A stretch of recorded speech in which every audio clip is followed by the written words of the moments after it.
Okay, so thank you for joining us for this session of this short course. I apologize for the technical difficulties. Hopefully, we can get Jim back here soon to finish talking about mapping wildfire hazards and hazard mitigation. So while we wait for him, we're going to shift gears towards what was planned to be the second half of this presentation, which is focusing more on the atmospheric conditions which lead to extreme wildland fire behavior and the atmospheric phenomena which lead to wildfire ignition. Mi amor hermoso. So we will go ahead and get started here. So the the first thing I want to start with is a little information about me.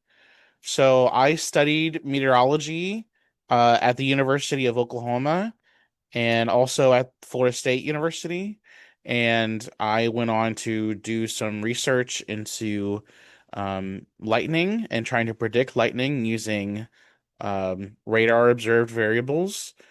And after I received my master's degree in meteorology, I went on to work as a forecaster for the U.S. National Weather Service.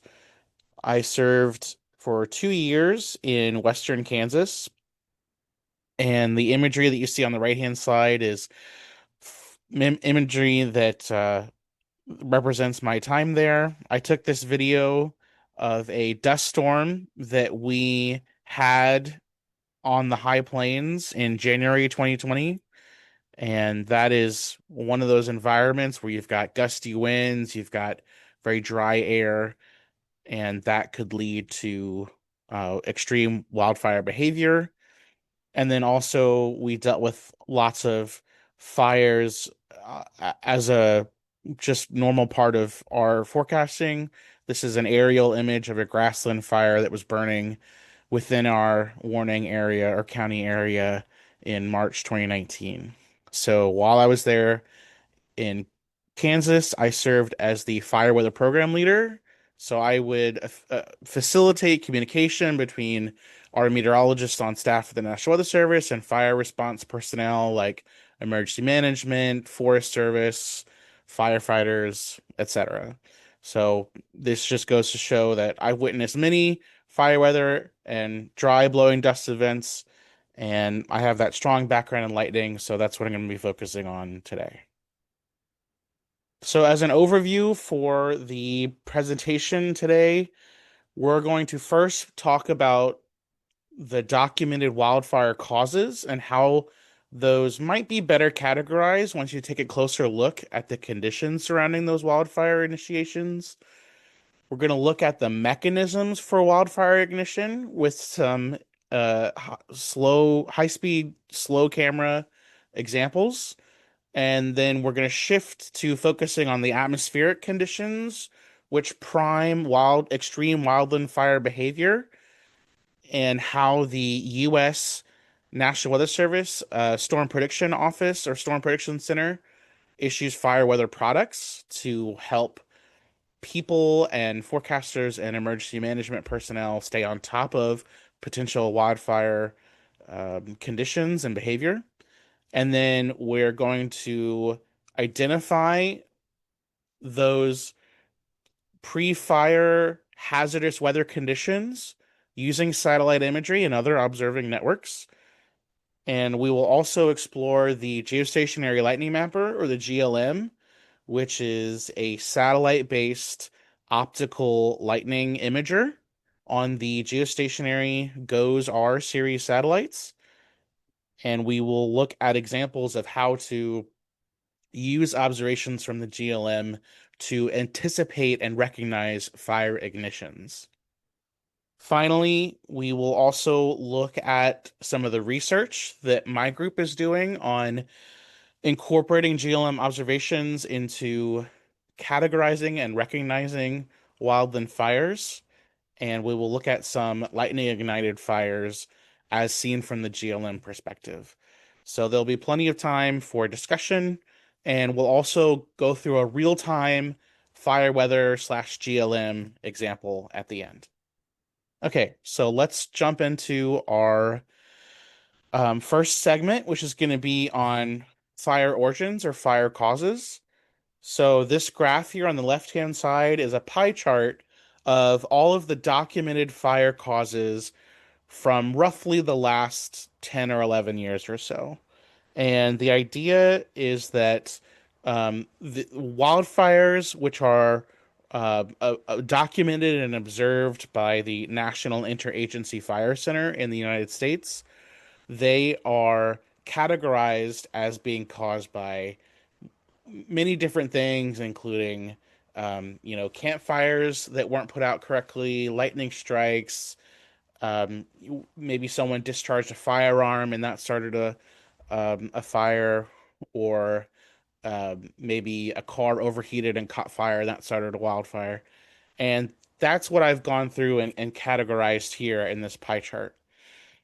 So one big takeaway from this is that around half of all the documented fires have unknown or undetermined origins. That's that green portion of the circle on the left-hand side.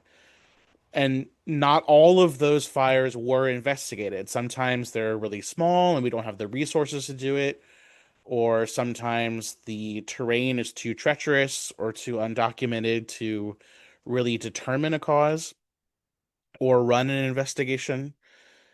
But the biggest takeaway here is that, even some of those which are investigated are, we don't know what the origin is. So that right there, that's half of all the documented wildfires in the United States. Around 16%, which are those yellow colors, have natural causes as their identifying origin. And about 2.9% or 3% of those are directly attributed to lightning in this wildfire database. There are some other natural causes like a coal seam, but it also says here that there's 13% which are just other natural cause. And some of those are, they say there's a natural cause, but they don't specify what that natural cause is. So I wanted to highlight two important sections of this pie chart. One is lightning, that's about 3%, but that may not tell the whole story. And then another is accidental and misuse of fire, which is about 4.2%. So that includes um, situations where fire was started or fire was accidentally started and that wasn't used properly, and it ended up leading to a wildfire ignition. But like I said, however, this doesn't necessarily tell the whole story when it comes to listing or determining what the wildfire causes are. And that's because there may be some misclassification in this document and they're in this documentation. So shifting back to the yellows, which are those natural causes, almost all or 87% of the wildfires categorized as natural causes are not directly specified. They just say other. But the overwhelming majority of those natural causes are going to be from lightning strikes. So for whatever reason, they were not able to determine specifically, or they just didn't list lightning as the ignition source. But research from my group, with a new paper that's in peer review right now, has shown that as much as two-thirds of these unspecified natural wildland fires were very likely identified or ignited by cloud to ground lightning strikes. So we can go back and look at exactly when and where the wildfire origination was documented and compare that to observe lightning strikes from ground-based networks, from our lightning mappers in orbit, and really pinpoint exactly which, well, to a certain extent, that lightning was the likely culprit of the fire ignition. And in addition, almost half, so 49% of all these documented wildland fires have that unknown or undetermined cause. And a significant portion of those are likely to have been caused by lightning as well. So that's also something we're gonna be focusing on with our research in my in the research group that I am a part of at the University of Maryland. So all that to say that lightning likely plays a significant factor in wildfire ignition and propagation.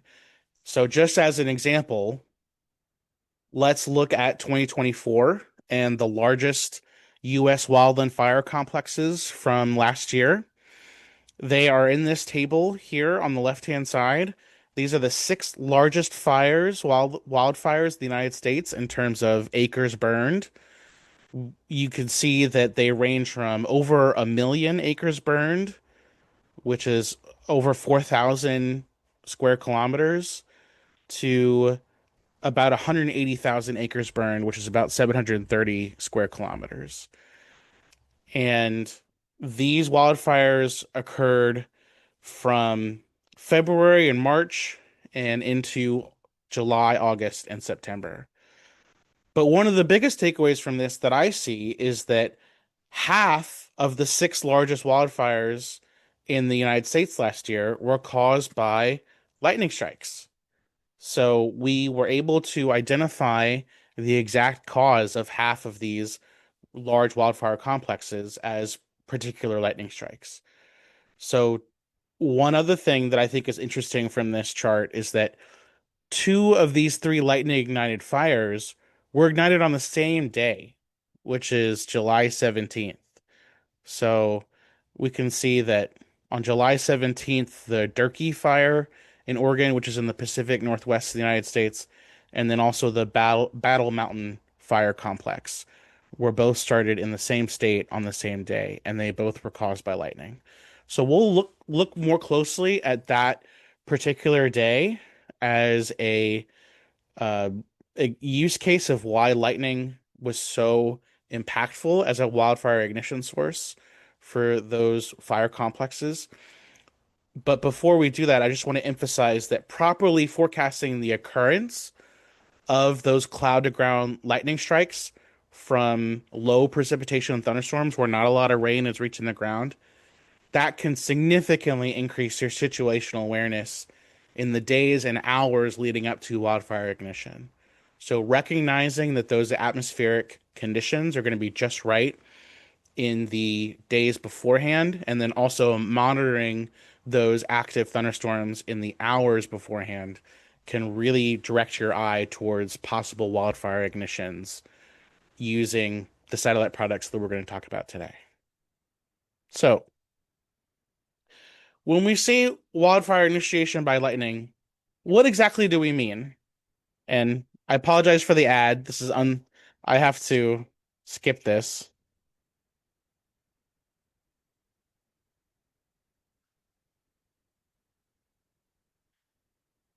So before we show this example, we talked about how lightning is a significant contributor to wildland fire ignition.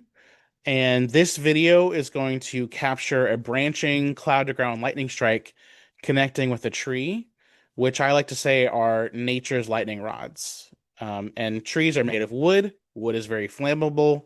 So you can make the connection there that lightning striking trees is a very common source of wildfire ignition. So let's go ahead and watch this video.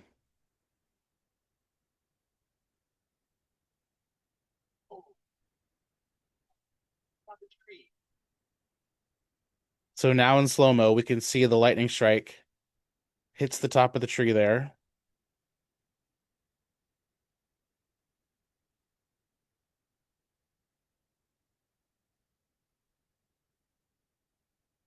And in super slow motion, we can actually capture a number of return strokes. So that's the same lightning strike hitting that particular area of the tree several times within the space of a few milliseconds. And in that particular case, that strong cloud to ground lightning flash with multiple return strokes, imparting a significant amount of energy and heat into the tree, caught the tree on fire. And while this particular incident did not lead to a wildfire ignition, this shows the mechanism by which those lightning strikes can ignite trees or ignite shrubs and grassland, and that can lead to a wildfire initiation. So if you want to see more videos like that, this is from a popular YouTube channel in Storm Chaser, Picos Hank. So check him out if you like that. But that's just one example of how lightning strikes can ignite wildfires. Joseph, Jim Yes. has joined us again. So do you want to complete your thought here, or how would you like to proceed? Yeah, I think that's a good. I'm actually at a decent place to take a break. So let's shift gears back to Jim now that Jim is back. So I'm going to stop sharing. Yeah, sorry everyone, my internet went out on me for a moment, a good blink. Um, and I was starting to answer questions in the chat. So I am through, but I will answer any questions orally if you want to do that now, or if Joseph, you want to go ahead. My presentation was complete. Okay, so you have no more slides to present? No, I am done. And again, apologies for the internet. No worries. Okay, well, I will go ahead and share my screen, but it's just as a visual reference. So, Jim, please, I answer any questions you see fit as I get my screen set up. Okay, thank you. So, one of the things I want to focus on today is recognizing or identifying those impactful fire weather conditions. So, there are really three main things to keep in mind when it comes to the atmospheric environment that promotes extreme wildland fire behavior or easy wildland fire ignition. The most obvious one is dry air, right? That drier the air is, the more likely that you are going to have a wildfire ignition. And that is from the fact that the fuels on the surface are have less moisture, which can prevent fire spread or fire ignition. And also it tends to lead to a more um, an environment which is more extreme when it comes to shifting winds, which leads me into the second environmental condition, which is very strong for wildfire formation, which are strong wind gusts. So often, but not always, you're going to have wind gusts greater than 40 miles per hour or about 70 kilometers per hour. And oftentimes you're going to have something like a passing cold front or a passing dry line. And we'll talk more about those in a minute. But that's basically going to very quickly shift the wind direction. And when the wind direction shifts like that, that can suddenly cause the fire to start growing in a new direction. And in that new direction, there may be more vegetation, there may be drier vegetation. And so understanding when and where and what direction those strong wind gusts are occurring, that is one of the key factors for wildfire um, planning and initiation. And then finally, that leads me into the fuels to burn. So if you have the dry vegetation present in that area, anything from shrubs to brush to grass to trees, anything along the surface which can be easily ignited. So those are your three main conditions for extreme wildland fire behavior. And then finally, once those conditions are in place, you need some sort of ignition source, right? So you need something to spark the fire. So a smoldering campfire, maybe someone didn't put out their cigarette all the way, or a very common one is lightning strikes. So we'll be talking about lightning strikes a lot in this particular presentation. Um, so let's continue on.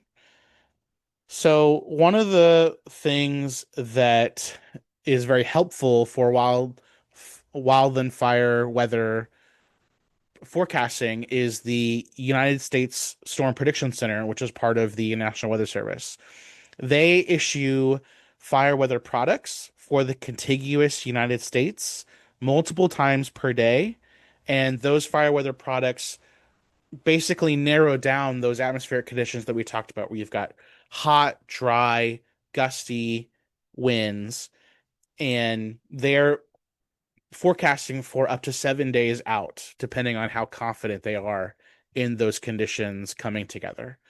So their fire weather products or fire weather outlooks have three levels for their confidence or the intensity of those conditions. They're elevated, which is in orange, critical, which is in red, and then extreme, which is in pink. So this is from a day in mid-March of last year. We can see we have critical, sorry, elevated to critical to extreme wildland fire weather conditions in the southern plains region of the United States. So this is a region of the United States which is very prone to this kind of behavior, these kind of conditions. We've got a lot of dry air coming from Mexico and New Mexico into West Texas and Western Oklahoma, and that dry air is often heated up from the hot sun reaching the surface, and it's also an area primed with vegetation that is dry much of the year and can burn very easily. So this is a pretty typical. Not saying that every day is going to have these extreme conditions, but this is not a surprise in terms of the area that could see these types of conditions. So one other thing that the Storm Prediction Center focuses on when it comes to fire weather products is the possibility for dry thunderstorms. So they issue outlooks for 7 days in advance for dry thunderstorms. And what are dry thunderstorms? Dry thunderstorms or dry lightning occurs when you have the conditions which are right to create elevated thunderstorms, so not surface based. And those thunderstorms may create cloud to ground lightning strikes, but those thunderstorms are not producing enough precipitation to really create a wetting rain on the surface. So either there's just not enough precipitation being produced, or the air, more commonly, the air below the thunderstorm cloud base is very dry, and that precipitation evaporates before it can reach the surface. So that creates these dry thunderstorms or dry lightning conditions. So they issue two risk categories: isolated or scattered. So isolated, just one or two here or there, and scattered meaning, a more, not quite widespread, but maybe like a 50% coverage area of these dry thunderstorms. So let's look a little bit more closely at those dry thunderstorms and dry lightning examples. So we said that they're typically elevated thunderstorms, right? So the cloud bases are a little bit higher in the atmosphere. They're not very close to the ground. And that leaves a long vertical column beneath the cloud where you have got relatively drier air, right? Because the air in the cloud is relatively moist. That's where you've got your temperature reaching your dew point temperature, and you've got water and ice condensating out of the atmosphere. But below that, it's a much drier condition. So the rain that's falling from the thunderstorm has time to evaporate before it reaches the surface. But those dry thunderstorms can still have enough charge separation within the cloud where you've got positively charged ice crystals and negatively charged, sort of a mix of water and ice at the cloud base. And that charge separation between those positively and negatively charged ions, that can initiate cloud to ground lightning strikes.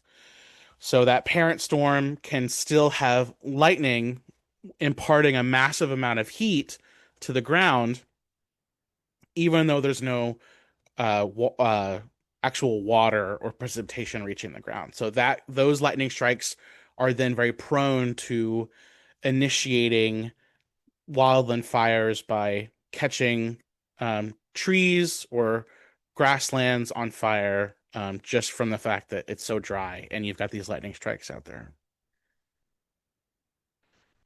So let's shift gears and look at a specific dry thunderstorm day from July of last year, 2024.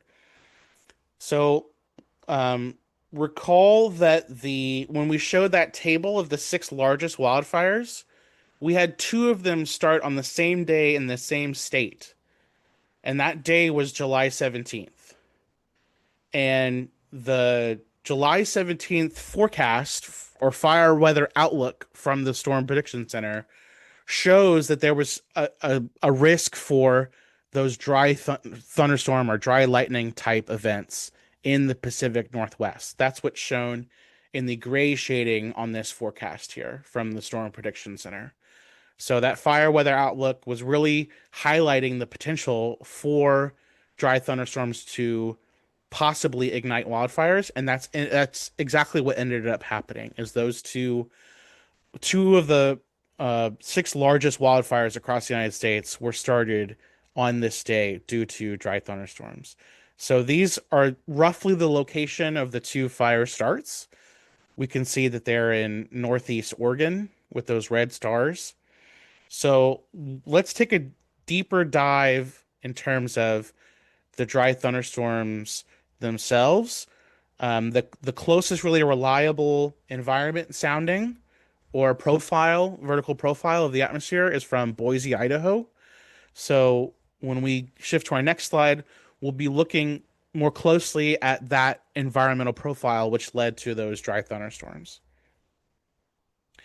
So this is the vertical profile of the atmosphere from Boise, Idaho, where our blue star was, not too far from our fire starts.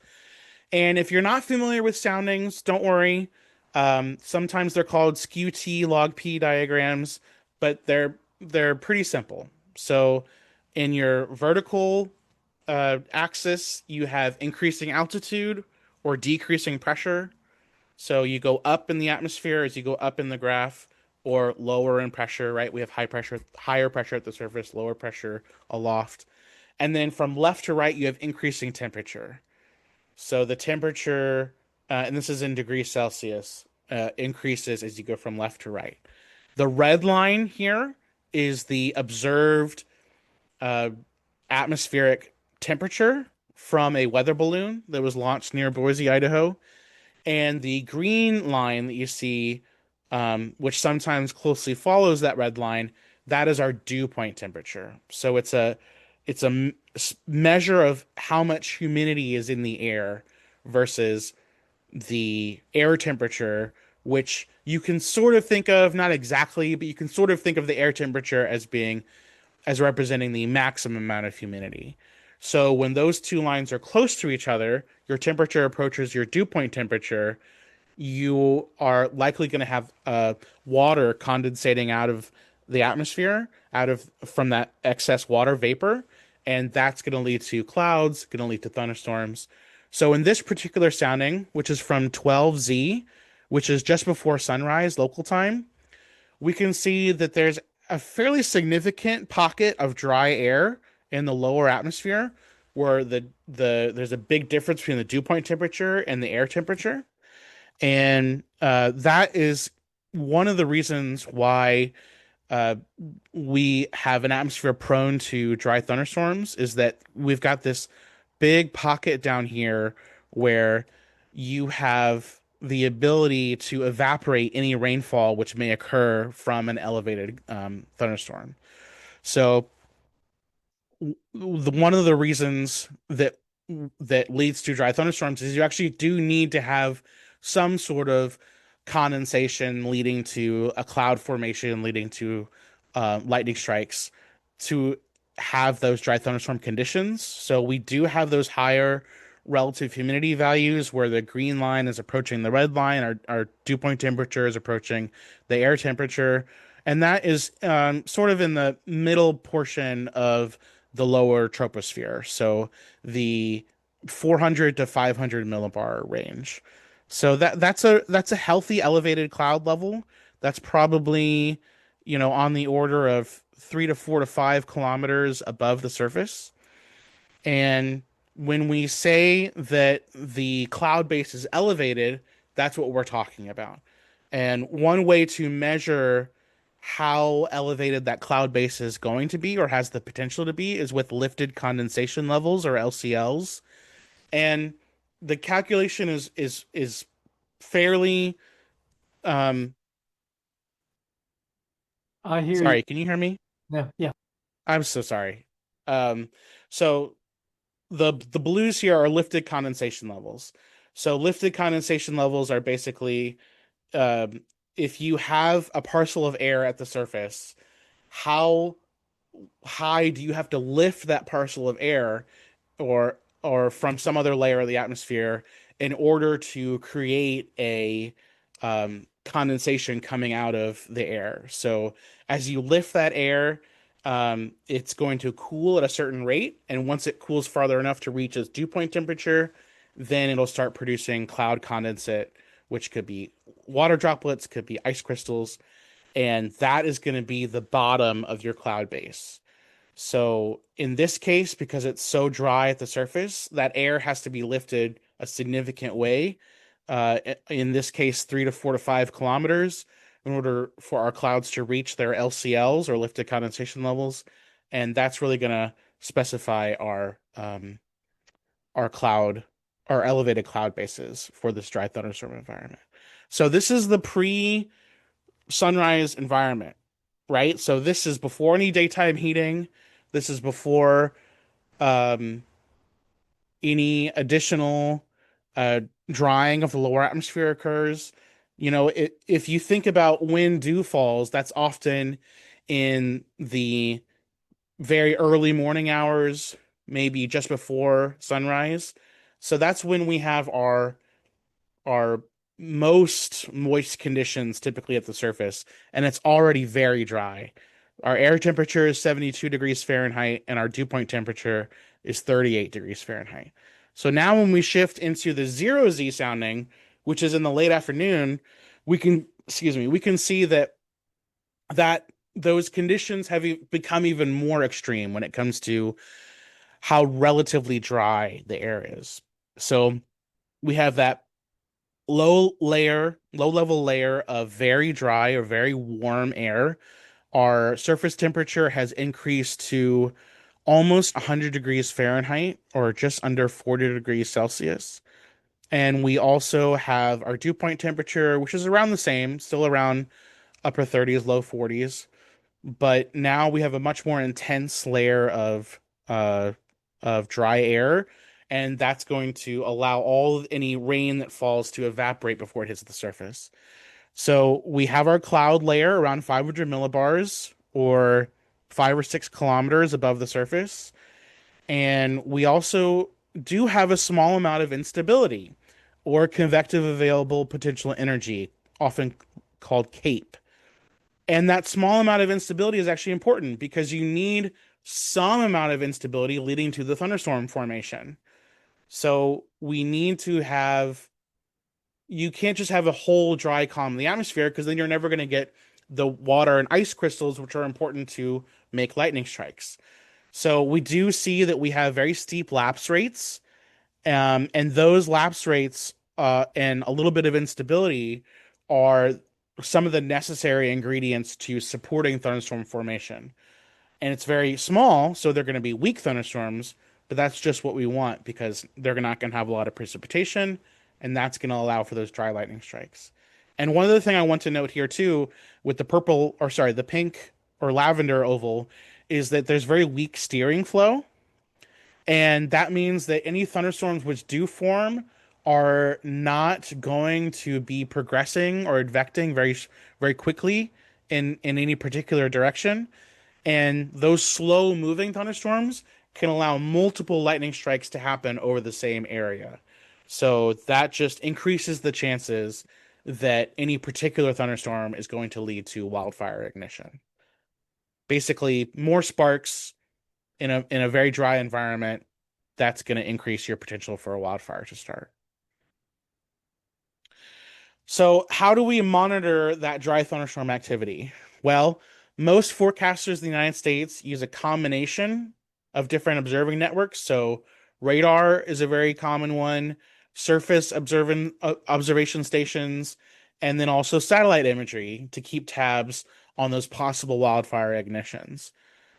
The two main observing networks for lightning strikes themselves, there's sort of two categories.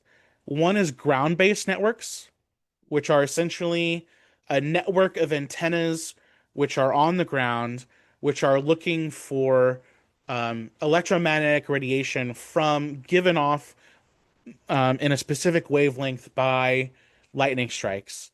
Some of you may be familiar with those, like NLDN, the National Lightning Detection Network, or Woolen, which is a worldwide lightning detection network. And they are really good at capturing those cloud to ground lightning strikes. But there's also another avenue to observe lightning strikes, and that is with space-based imagers, which is one example of that is the geostationary lightning mapper on the GOES satellites, and that's the instrument that I focus a lot on in my day-to-day work. Those satellites are owned and operated by the National Weather Service, which is a part of the National Oceanic and Atmospheric Administration from the US government. And they are mapping out lightning strikes using basically an optical camera. So looking at the specific wavelength of light given off by lightning and using that to map out lightning strikes. But that's not the only space-based lightning imager. Just in the last year or two, we've gotten data from a geostationary satellite launched by EUMETSAT, and they have their own version of a lightning imager called the Lightning Imager, or LI. And that instrument opens up a new avenue um, of field of view that incorporates Europe, it incorporates much of Africa, and out over the Atlantic as well. So the lightning mappers from the GOES satellites cover most of the Western Hemisphere, basically from the Central Pacific or the Western Pacific out to the Eastern or Central Atlantic. And the Lightning Imager provides even more coverage from the Central Atlantic out into Eastern Europe and all the way down into much of Africa. So in the one of the reasons why we don't just say, well, only use ground-based networks, right? The ground-based networks, they're good at capturing all those cloud-to-ground strikes. One of the reasons why you might not want to only use ground-based networks is that sometimes their coverage area can be not so great. If you have a sparse area or a sparse amount of antennas on the ground to try to geolocate the radiation received from lightning strikes, they may not pick up enough radiation to map those cloud to ground lightning strikes, or they may also not have a really great location accuracy. So if you just focus on, like where a little symbol appears on your map, that may not be entirely accurate when it comes to forecasting, or sorry, determining where exactly a wildfire ignition was.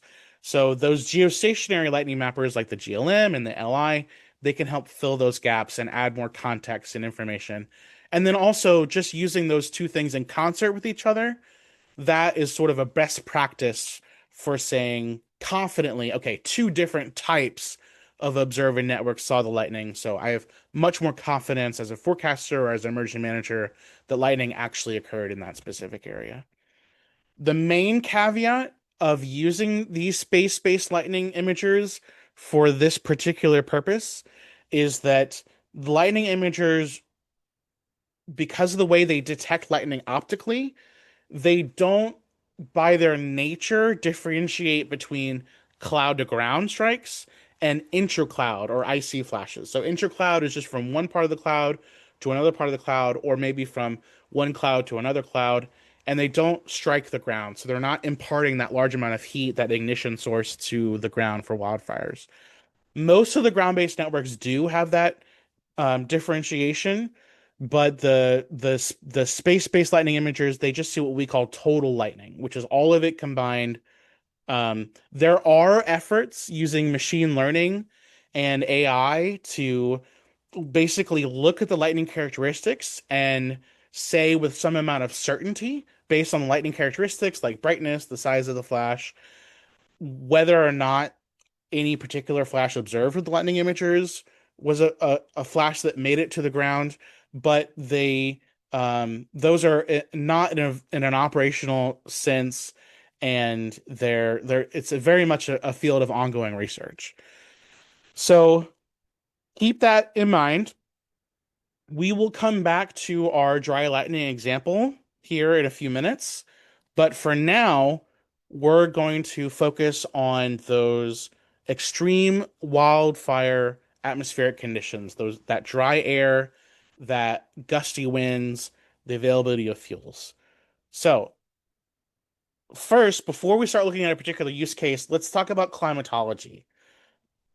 Climatology is one of the most important ways that you can, as a forecaster or responder, stay on top of the potential for wildfires to occur. So if you know in your particular region which months or times or areas are most likely to have a wildfire initiation, that's sort of like the first step of the battle, right? Knowing when to be alert, knowing when to coordinate when it comes to allocating resources. And those three main conditions of dry air, gusty winds, and available fuels, those all come together at different times of the year for different places, right? So the graph on the top right, where it says Northern California fire occurrence, we can see that in the bars, the purple bars that are being plotted is the average number of fires per month. And in the blue line, that's the average acreage burned per month. So we have more fires, which are burning more fuels in Northern California in those 6, 7, 8, 9 months. So June, July, August, September. That's when we've got our very hot air, we've got dry air, we've got fuels to burn. But that's not characteristic of every location, even in the United States. So the graph on the bottom side is shifting to what the climatology for wildfires is in the Northeast or Great Lakes region of the United States, which is typically receives a lot more precipitation, typically has a lot more green vegetation. So in those respects, we don't see that peak in the summer months at all. We actually see a huge peak in the March, April, May months, those 3, 4, 5 months, because that is when we still have a lot of dead vegetation from the winter months that has not quite gotten the opportunity to green up yet. And once that when we say green up, basically what we're saying is that the enough precipitation has fallen, the temperatures have gotten warm enough to where you have more life coming to those plants, they're turning green, they're holding more moisture, and when those plants are holding more moisture, that can in itself prevent or help to slow the spread of wildfires which may be ignited or prevent the ignition entirely. So even though, and one thing I do also want to point out here too is that even though we do see this peak in wildfire activity in the Northeast and Great Lakes region in the spring months as opposed to the summer months, for the northern hemisphere, the number of acres burned is much higher. It pretty much double or triple as much in Northern California as compared to the Northeast Great Lakes region. So Northern California, where you've got drier air, you've got drier vegetation, we're talking like on the order of 100,000 acres burned on average in these summer months. Whereas even in the peak months for the Northeast or Great Lakes, it's only about 30 or 40,000 acres burned. So much more prone area is that Western United States where a lot of our wildfire efforts are focused because those often exhibit the most extreme behavior. They often impact the most people and damage the most property. Um, but this all depends on your local climatology. So you need to have an understanding of, like Jim was talking about, you need to have an understanding of what vegetation types are in your area, when those atmospheric conditions are just right, when do you have those drier air periods, when do you have those stronger winds, and recognizing that is really the first step to understanding extreme or anticipating extreme fire weather. So now let's look back again at our example that we used earlier. This is from a forecast in mid-March of 2024. We can see we have elevated to critical to extreme fire weather conditions expected across much of the southern plains or the southern high plains in the central US. So we would expect, based on this outlook, to see dry, gusty atmospheric conditions. And in addition, one thing that's not plotted or not necessarily taken into account when it comes to this outlook is the availability of fuels to burn. So that is something that's really left more on the local or state scale as opposed to the federal scale when it comes to weather forecasting. There are lots of federal agencies that play a large role in determining the availability of fuels, but when it comes to, say, issuing a warning for those fire weather conditions to occur or a warning for an active fire, an evacuation warning, those are handled at a more local level. Um, but they're also done in coordination with federal, state, local agencies. Those individual National Weather Service offices that focus on, just a smaller portion, maybe, a portion of the state of Texas, those would be the entities responsible for issuing red flag warnings, which are the National Weather Service's way of basically saying, we've got the atmospheric conditions, we've got the fuels, don't burn today. There's a big risk for fire weather. So we noticed too that this is in mid-March of 2024, and you may think like, oh, well, the California one, or the Western, the US wasn't the peak there in like June, July, August.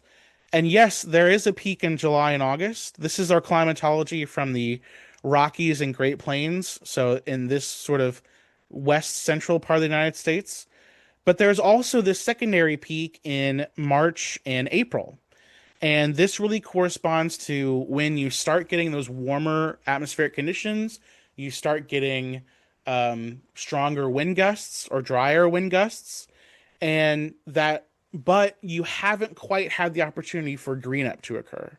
So you've still got a lot of dry fuels. A lot of these places don't get a lot of precipitation over the winter months, especially in the southern plains.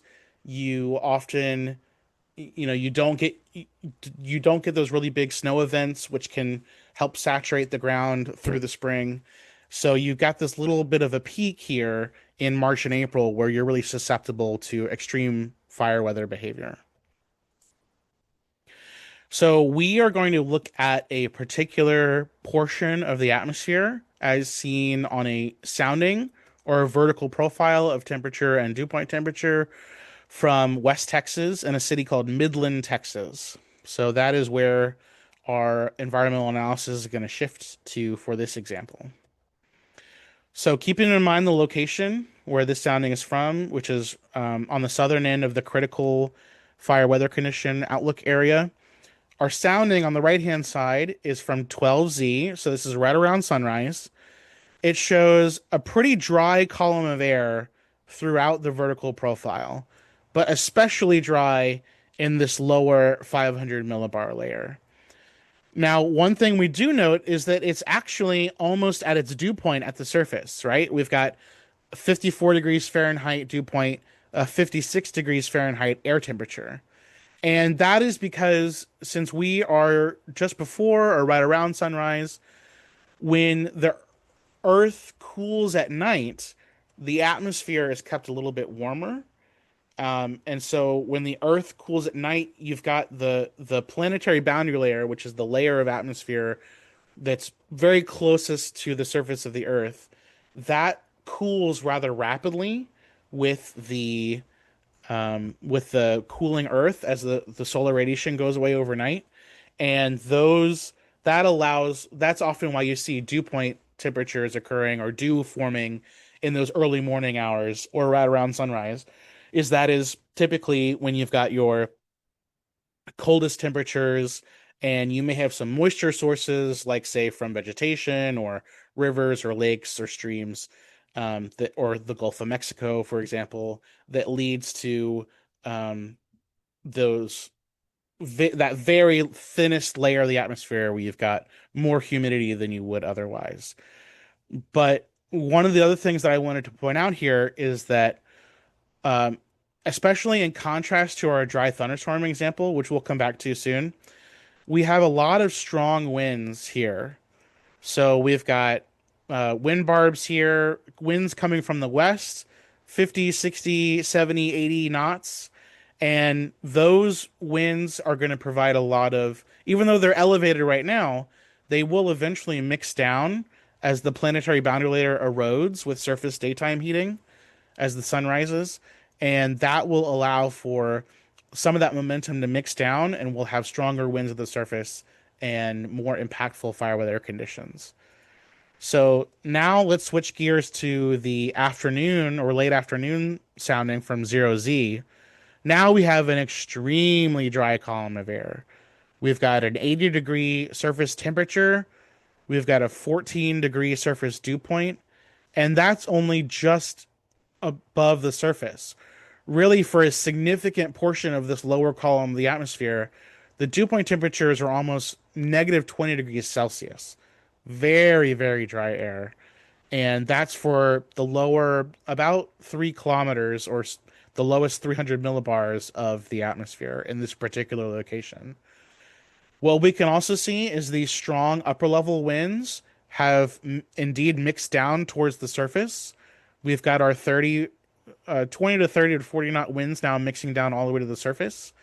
And these low level winds have also shifted from more due westerly to southwesterly. So we've had a wind shift. And remember that wind shifts can also play a critical role in promoting extreme wildland fire behavior. So um, in this case, our winds have shifted from westerly to southwesterly. So instead of coming directly from the west, they're coming much more from the southwest. And that typically indicates that you've got some sort of frontal passage. And in this case, that is a dry line. And we'll talk a little bit more about what that dry line is and what it looks like here soon. But one thing I also wanted to note too is that there is zero cape.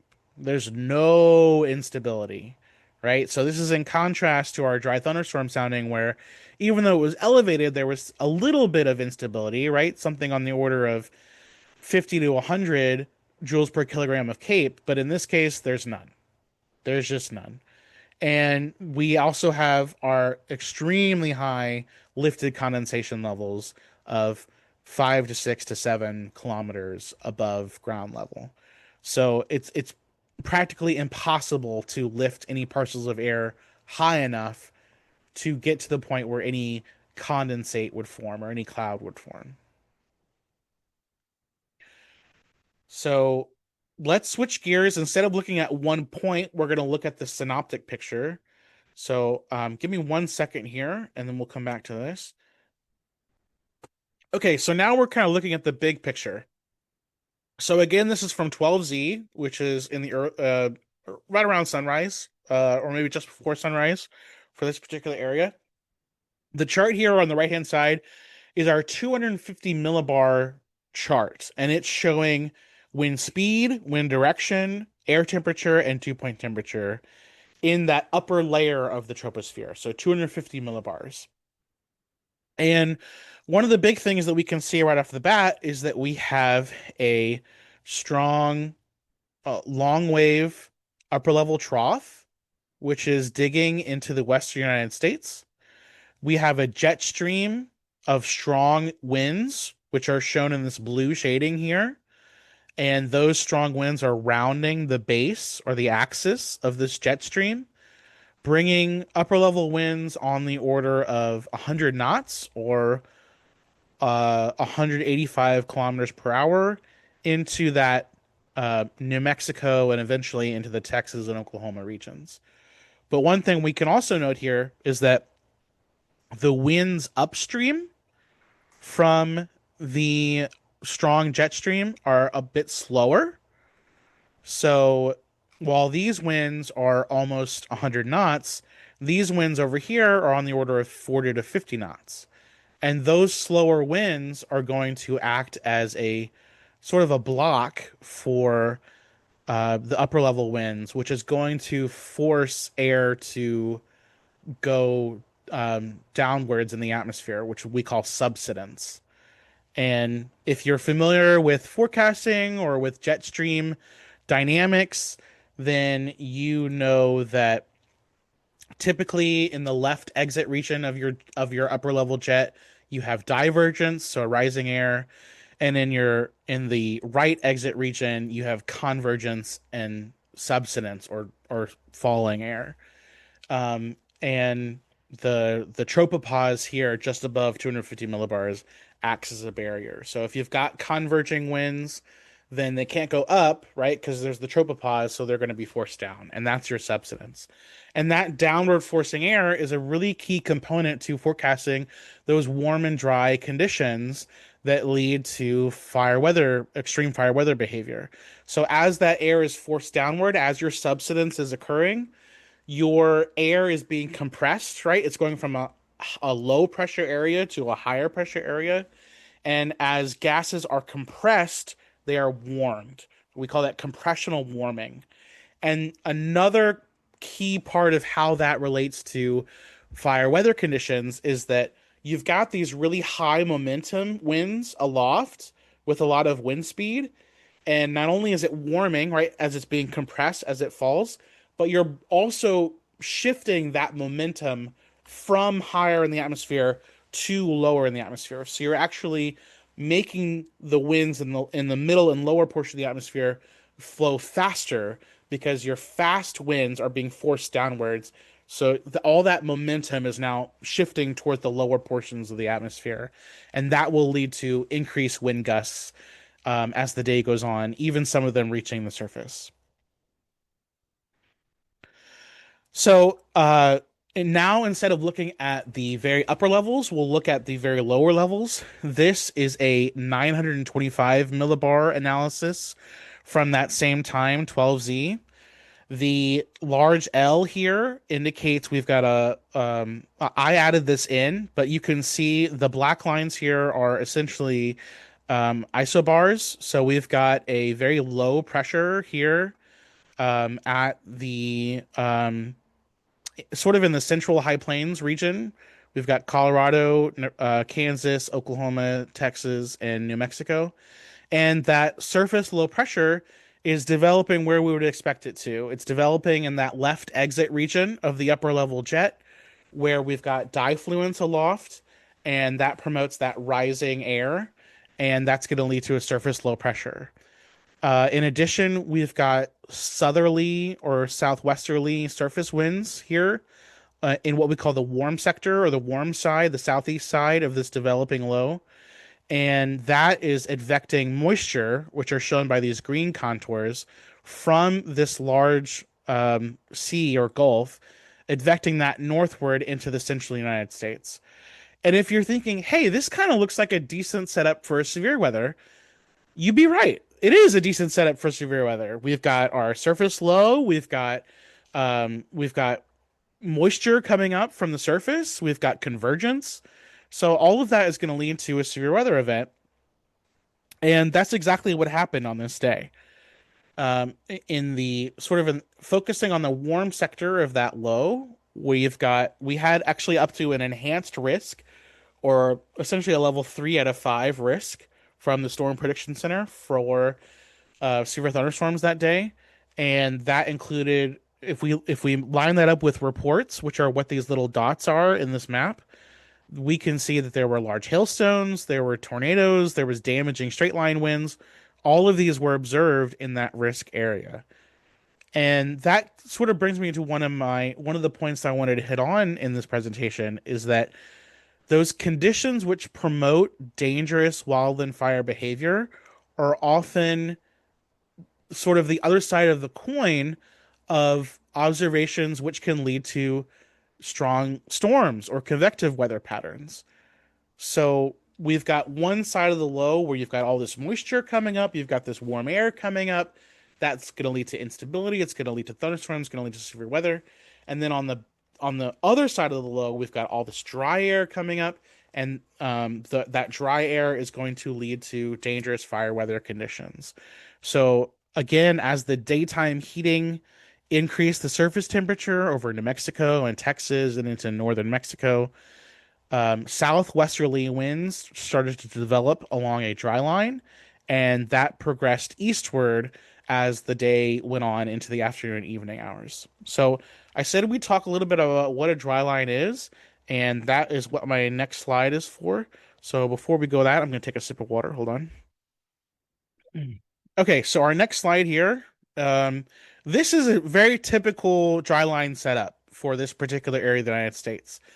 And even though you may not be forecasting for this particular area, kind of going back to our climatology point, you got to know what the atmospheric patterns, weather patterns are typically like for any area that is your area of responsibility. But in this particular area of the United States, in the southern Great Plains, we have these dry lines, which is represented by these yellow half circles here. These dry lines often set up with these low pressure systems that are coming into the central Great Plains and the southern Great Plains. So we have our low pressure, we've got our warm, moist air that's rising up into the central United States.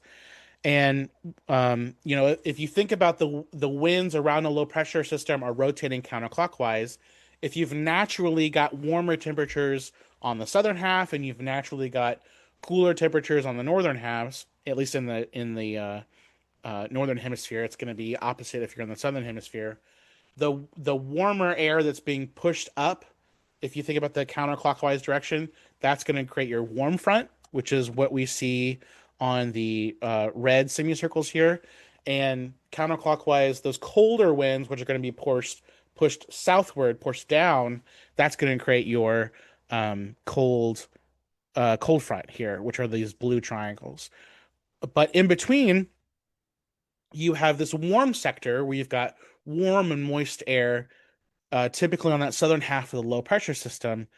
But because of the unique atmospheric or surface conditions here in the Great Plains, we often have this large slot of dry and warm air that's being promoted by the very warm and dry surface conditions in this mountainous and very sparsely vegetated area. And that can lead to extremely dry air conditions setting up oftentimes in western Texas or western Oklahoma or eastern New Mexico. And that broad sloping terrain, not only is it devoid of vegetation, which lends itself to creating the dry conditions, but we don't have enough time to get into that today. But there's a physical mechanism by which heating up that dry slope actually creates the conditions for a dry line to develop. And essentially, the dry line behind the dry line, you've got really dry, gusty winds, and ahead of the dry line, that's where you've got the moist air. You may still have some southerly winds, but they're not quite as strong. So when we saw those winds shift from westerly in the low levels to southwesterly in the low levels, that was our dry line passing by our atmospheric, vantage point from Midland, Texas, which is about right here. So now that we know what the typical dry line setup is, or what the typical um, low across the Southern Plains region looks like, how does that look when we all put it together and finally look at some satellite imagery for our particular use case from March 2024? Okay, so this is satellite imagery from the GOES East or GOES 16 Advanced Baseline Imager. What's being shown here is mid-level water vapor or channel 9. If you notice in the center, we have 1 minute mesoscale sectors. And on the outer edges here, we have our 5 minute CONUS region sectors. So the Storm Prediction Center or the National Weather Service can set up particular 1 minute mesoscale sectors, which cover about the area of, a couple states or 3 or 4 states. And we've got one mesoscale sector set up here over the dry areas, and we've got another mesoscale sector set up over here over the severe weather areas. So that lends itself to this nice cohesive picture right where we've got our impactful fire weather conditions, and impactful severe weather conditions. So I've plotted here the severe weather outlook, which is in these green and yellow and orange colors, and also our fire weather outlook, which is in the orange and red and pink colors. So again, we can really see that this is um, this is all part of the same low pressure system. And that surface low pressure system is advancing eastward with the main flow and bringing those conditions into that particular area. And we can even see towards the end of this animation, we can see cooler cloud tops, moisture area set up. So one of the things to take away from the satellite imagery is the yellow colors down here in Texas and even into Louisiana. This is our drier mid-level air. And remember, this is looking at the mid-levels, so around 500 millibars. This would not be at the surface, not be very high up aloft. But we can recognize we've got this very strong pocket of dry mid-level air. And in contrast to that, we've got our moisture mid-level air, which are these white and green, and in some cases blue colors over here. So one thing that I do want to note is that we can see we've got these really moist cloud tops, especially towards the end of this animation. Those are from our severe thunderstorms, which are firing up in the in near this enhanced region of severe weather risk in Kansas and Missouri. So if we watch towards the end here, we've got some storms there. We've got some more severe storms here popping up, and that's where we see our moist air. But the air we're concerned about for this exercise is our drier air, which is over here in Texas. So now that we've got sort of that big picture, let's zoom in on the fire weather itself. So this is now looking at just the mesoscale sector, which is set up over our fire weather conditions and the fire weather outlook itself. So now instead of looking at channel 9 or mid-level water vapor, we're looking at channel 2, which is essentially one of the visible bands, the blue visible band from the goes east perspective. And we are starting this animation in the around midday, and then it goes all the way through the afternoon and the evening, and it stops right before sunset. And one of the things that I like to that we can see here is we've got a very large clearing of no clouds happening in that particular forecast area, especially on the southern side. We actually do have some clouds and storms set up on the northern side. And so that is going to lead to not quite as extreme fire weather conditions as may have been thought initially. Just as even if the storms are outside and the tops of the clouds from the storms are being advected eastward, those clouds are now going to be blocking some of the solar radiation, and that will stop. That will prevent some of the daytime heating and make the atmospheric conditions slightly less conducive to initiating wildfires, given that there's some sort of spark. Now, that spark, that initiation on this particular day is not going to be lightning, at least not for the most part. You may have an occasional dry thunderstorm or two, but the really impactful or expected hazard here would be that we've got maybe there's a prescribed burn that was ill-advised. So someone on a farm wanted to burn their trash or wanted to burn some of their old plants, and that ended up getting out of control because you've got these dry, gusty winds which spread the embers over to a field they didn't want to, and soon enough you've got an out of control wildfire. So that's sort of the impact here. But we can also see we've got this band of clouds stretched over the southern end of the critical region. And they look kind of like they're high clouds, on this channel 2 visible imagery, and we'll get into a way to confirm that that is in fact what's happening there. But one thing I also want to touch on too is that these visible satellite imagery, when you've got your darker colors towards the surface, that's typically going to be indicating your warmer temperatures. And one other thing we can notice here from the satellite imagery too is that if you did have smoke from ongoing wildfires, you can often see that as showing up as dull grays that are attached to the surface and they're all advecting in one particular direction. So that's not typically, I mean, that's not what we see on this particular side. You may see some of these streamers right here, but that's actually, I don't think that's wildfire related. I think those are just clouds. But that would be something that you could see in this satellite product if it were forming.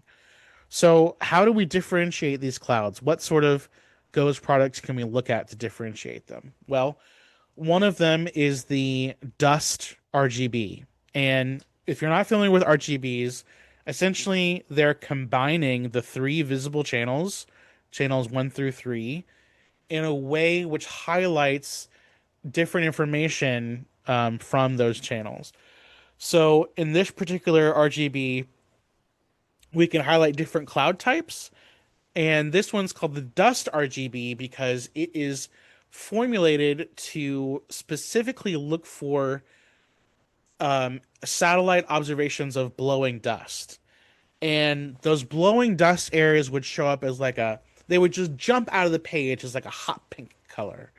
So even though we do see like some pink shading here, those are not really impactful or widespread blowing dust conditions. But in this RGB, they would stand out very, very much so. And that blowing dust can be an indicator to you that you've got your dry winds, you've got your gusty winds, and those are going to lead to, or sometimes be coincident with, fire weather conditions. So let's watch this dust RGB. One of the things we can see very clearly is that these clouds, which we saw earlier on the on the southern end of the critical portion of the outlook, these are all in dark colors. And those dark colors are indicative of the fact that these are really high clouds. So the high cirrus clouds here are colored black in this RGB, or very dark browns in this RGB, because they are sort of the opposite of dust, right? These returns on satellite are high up in the atmosphere. They're made of ice. They're not going to be dust. So that's why they're colored this way in the RGB. But it also allows you to say, like, okay, if we see those white returns on the visible channel, we can compare that to our RGB here and realize, okay, those are just high clouds. It's not wildfire smoke. We don't have to necessarily sound the alarm, but just based on this imagery. But you also want to bring in other sources of information, observing networks, maybe some other satellite products. So what other satellite products can you look at? Well, let's look at another RGB. So this is the true color RGB. It's combining, again, those three visible channels, channel 1, channel 2, channel 3. And the idea behind the true color RGB is that you're trying to essentially get as close as you can to what a human eye would see. And what we can see right off the bat, before we even talk about what's going on with the conditions of the day, is that we've got this dry vegetation in place across a lot of the area. These like beige and gold colors, we can see it's very dry area. They're the very dry vegetation at the surface. So if there were to be a wildfire that started here, the fuels would already be primed to lend themselves to an extreme wildfire. And that is in contrast to some of these areas like in central Texas and central Oklahoma, where we see more of the green colors. And those green colors represent the growing vegetation, or green up that we talked about earlier, and that may indicate, not always, but it may indicate less of an availability of for fuels should a wildfire be ignited, or if a wildfire is ignited. But then we also, we talked earlier about how early on in this imagery we see these streamers here, and it kind of looks like smoke. We kind of see those dull gray colors. And if we're not sure, that's when we should bring in other sources of information to confirm. So one thing you can do is look at local radar if you have radar available to you, dual polarized radar products, which we're not going to talk about today, but those can be a really good clue as to figuring out whether certain returns are due to wildfire smoke as opposed to, convection or thunderstorms. And then also hotspots. So we will show a little bit about hotspots later. Essentially, hotspots are we can use satellite imagery to determine that very hot pixels are being observed, and those very hot pixels can only be caused by fires. So satellites can give us a clue that we've got a wildfire that's being ignited, and oftentimes those hotspots occur and alert us to a wildfire before it's even observed by anyone or documented by anyone. So those hotspots are a vital resource for identifying wildfires which have already been ignited, which is a little bit beyond the scope of today's session, but we will touch on that in a bit. So let's now look at an environmental analysis from a synoptic level of our March 2024 event. So this is an archived surface analysis from the National Weather Service. And this is animated from 12Z on that day to 0Z on that day. So this goes from the sort of like early morning hours up through the evening hours.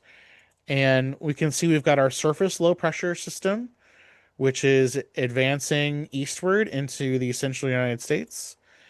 And we've got an associated warm front that's draped across like Kansas and Oklahoma. Um, and we also have this associated dry line, which are these gold or orange or yellow um, semicircles here. And we can see we've got relatively moist air, so dew points in the 70s and 60s over here. And then behind the dry line, very dry air. So we've got an 11-degree dew point, a 3 degrees Fahrenheit dew point, very dry air behind the dry line. So this matches up pretty well with our classic dry line setup example that we saw earlier, where we've got our warm front, we've got our dry line, we've got our cold front. So using satellite products like the RGBs that we've looked at and the different channel radiances can help us forecast and monitor those pre-fire conditions which are conducive to extreme fire behavior. So we should see a large clearing. We should see relatively little clouds. We can often see blowing dust on our dust RGBs. We can often see drier air, like on our mid-level water vapor, where we have those yellow and orange colors come in. Those are all clues on satellite that you've got these atmospheric conditions which will lend themselves to extreme wildfire behavior. So that's sort of the first half of my presentation. We talked about highlighting areas of dry, gusty atmospheric conditions, how those are critical to assessing extreme wildfire behavior. We talked about ghost satellite RGBs. We talked about channel radiances and how they can be useful tools for recognizing these conditions. And we also discussed what role the National Weather Service, the United States, plays in producing valuable fire weather outlooks and also issuing fire weather warnings, and how that lends itself to forecaster confidence in experiencing extreme wildland fire behavior, given that there are ignitions on that day. So after this, we're going to shift into a more lightning focused side. But for now, I will take a quick break to sip some water and maybe answer a couple questions. So give me 1 minute and I'll be right back. Okay, so I see a couple interesting questions in the chat. One of them is that the it says on slide 4, you mentioned only 2.9% attributed to lightning in the United States, whereas in Canada, the cause is 72% of fires. You know, I was sort of alluding to that. It's actually much higher, the percentage. That was only in that one particular official database from the National Interagency Fire Council. And a significant portion of those which were said to be other natural cause, unspecified natural cause, or unknown or undetermined are attributed to lightning. So we think with our research that as many as two-thirds of those unexplained wildfire origins can be traced back to lightning initiation. So we think that a similarly high proportion, as you said, Canada 72%, we think a similarly high proportion of wildfires in the United States are caused by lightning strikes. Another question here. So if lightning strikes treetops, would this trigger more canopy fires than understory fires as differentiated by the previous speaker? That's a really good question.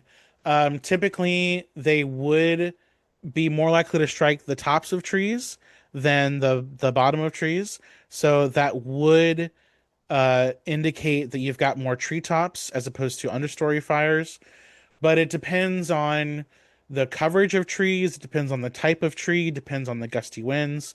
You know, even if you do strike the top of a tree, if you've got those really strong winds, those are going to carry embers, and those burning embers could then fall to the ground, and that could ignite an understory fire. So it's kind of a complicated question to ask.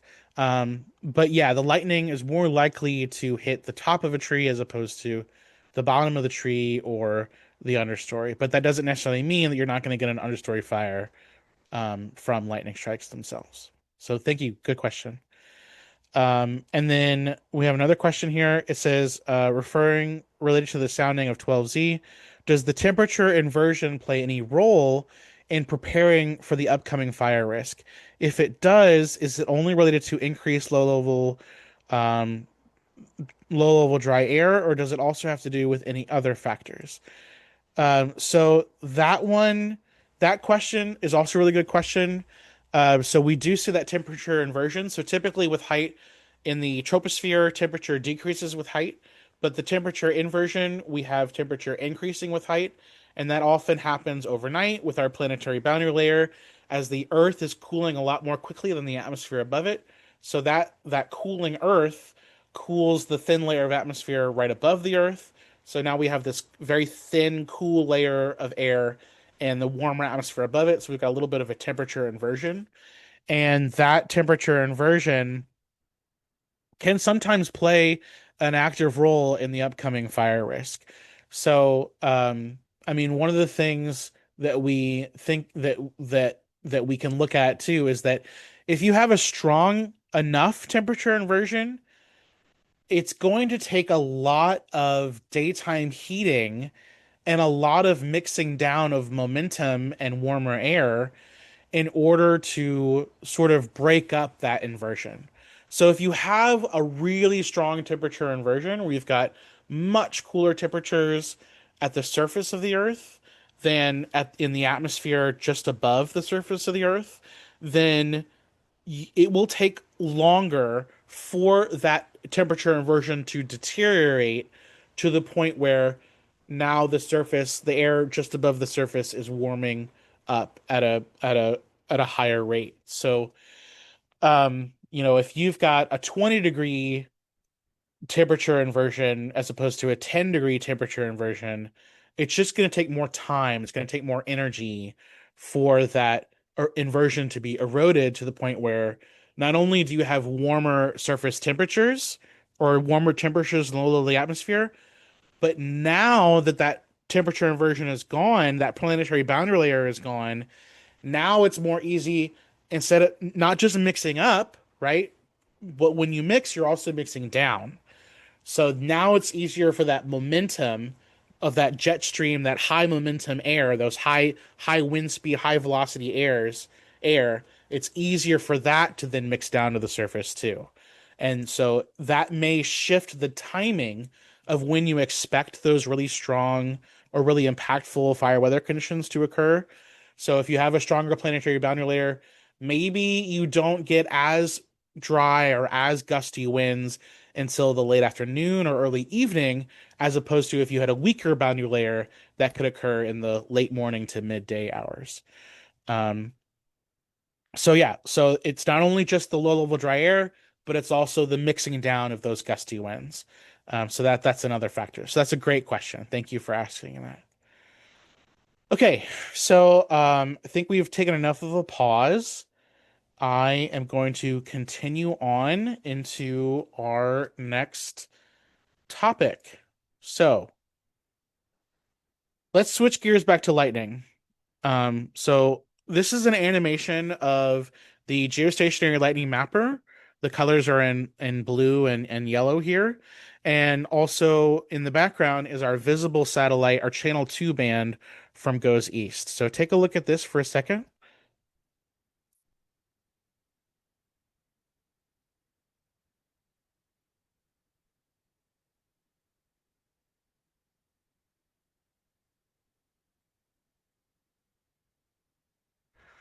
While this plays, I am actually going to grab a little bit more water just to make sure my voice doesn't crack. I'll be back in 60 seconds. Okay, thank you for your patience. We will now continue on with the rest of this presentation. So, we talked about how lightning is a significant factor for wildfire initiation. We talked about how the geostationary lightning mapper can help us recognize lightning strikes, and these are some examples of observations from the GLM. But what is the GLM? Let's back up just a little bit. What is the GLM? Well, the GLM, or geostationary lightning mapper, it is an optical lightning detector which is on board the GOES-R series of satellites. And this image here up top, this is our this is one of the GLMs, which is in orbit, in geostationary orbit around the Earth. And you can tell it kind of looks like a camera, and that's because it is. It's basically a fancy camera that's fine-tuned to the specific wavelength of light, 777 nanometers, that is emitted by lightning. So it's a very high resolution, spatially and temporally, capturing instrument, and it's able to record events. So basically, um, a higher level of radiation at that wavelength produced by lightning as compared to a background image. And that's called an event. And those events are recorded every 2 milliseconds. And consecutive events are then grouped in space and time. And when you group all those together, you come up with flashes. And so that's what the GLM, or the lightning mapper, that's how it produces flashes. And those lightning flashes, those gridded products of lightning flashes, those are accumulated into those gridded products, and that's where we get the gridded imagery from that we saw like in the last example. That is the most common way GLM data is used operationally, is with one of those gridded products. And the reason for that is that it's more impactful or more actionable to see information from the um, the accumulated flash information or characteristics, as opposed to just individual flashes themselves. So as opposed to a ground-based system where you might see, one dot on your screen and that represents one flash, in the lightning mapper, you're seeing gridded imagery of accumulated characteristics of a window of flashes. So how do we get those gridded products? Well, I created this short animation to sort of act as a guide as to how those gridded products are created. Lightning strikes, as we saw in our initiation, video, they're complex shapes. They've got tree branches like trees, And when viewed from above, those lightning channels can be observed, mapping the spatial extent of the flashes. The GLM observes those lightning flashes from orbit, and we can classify the lightning with three different gridded products. So the first is flash counts or flash extent density. The second is the size of the smallest flash and minimum flash area. And the third is the accumulated brightness or total optical energy of all of the flashes observed in that time window. So the first, the flash counts, the units are just the number of flashes. Minimum flash area, the units are kilometer squared. And the total optical energy is it's very much what it says. It's just a measure of energy, a measure of photons, and because of the sensitivity of the camera, those units are actually in femtojoules or joules times 10 to the minus 15. So you can see that it's a very low amount of energy that we're focusing on as light from these lightning strikes. So what do these gridded products look like? Well, flash extent density is what you saw earlier in that animation, and that is the count of flashes that pass over each pixel in a given time window. And that time window is typically a 5 minute accumulation, but it's updating every 1 minute. So you'll get an update every 1 minute, 35, 36, 37, but it'll be a running 5 minute average. And more flashes typically indicate stronger updrafts, more charge separation, and stronger thunderstorms, and a higher potential for severe weather. And um, that is why flash extent density is probably the product from the GLM which is used the most overwhelmingly by forecasters when incorporating it as a tool in their toolbox for forecasting severe weather. In addition, we have minimum flash area in the middle here. Minimum flash area, or MFA, that is the smallest flash in area, in spatial extent, coincident within each pixel or grid cell. So the reason why we want to focus on the smallest flash is that those very small flashes in spatial extent often indicate convective initiation, but not just that. Because of the nature of how lightning occurs in thunderstorms, you often have smaller flashes in the convective cores. And the reason for that is twofold. One, it's that in the convective core of a thunderstorm, you've got a large amount of charge separation happening in a very small spatial area. So that's why we would expect to see those smaller minimum flash area, so the smallest flashes in area. We would expect to see those in the convective core of the thunderstorm. And the second reason is that the satellite is looking down from above, right? So if you're staring down the column of the thunderstorm, all the flashes are going to look like they're occurring in a very small spatial area. So even though that area, like if you looked at it from the broadside, it might be over, that whole vertical column. But if you're looking at it straight on, they all look like they're occurring in a very small grid cell. So those two factors combined are why we would almost certainly expect the convective core of a thunderstorm or a strong thunderstorm to have those small minimum flash area values. What you can see here are these gold colors. And the larger minimum flash area values, these purple colors, that's basically saying that the smallest flash in this pixel was a very large flash. So that could be your anvil crawlers, that could be your stratiform region flashes, and those have different hazards of their own, but they're not what we're going to focus on for today's presentation. And then finally, there's total optical energy, or TOE.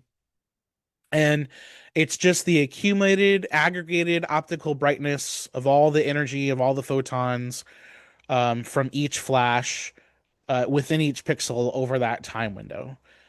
So more brightness, higher brightness, larger TOE values, that could mean more intense storms, but that's not always going to be the case.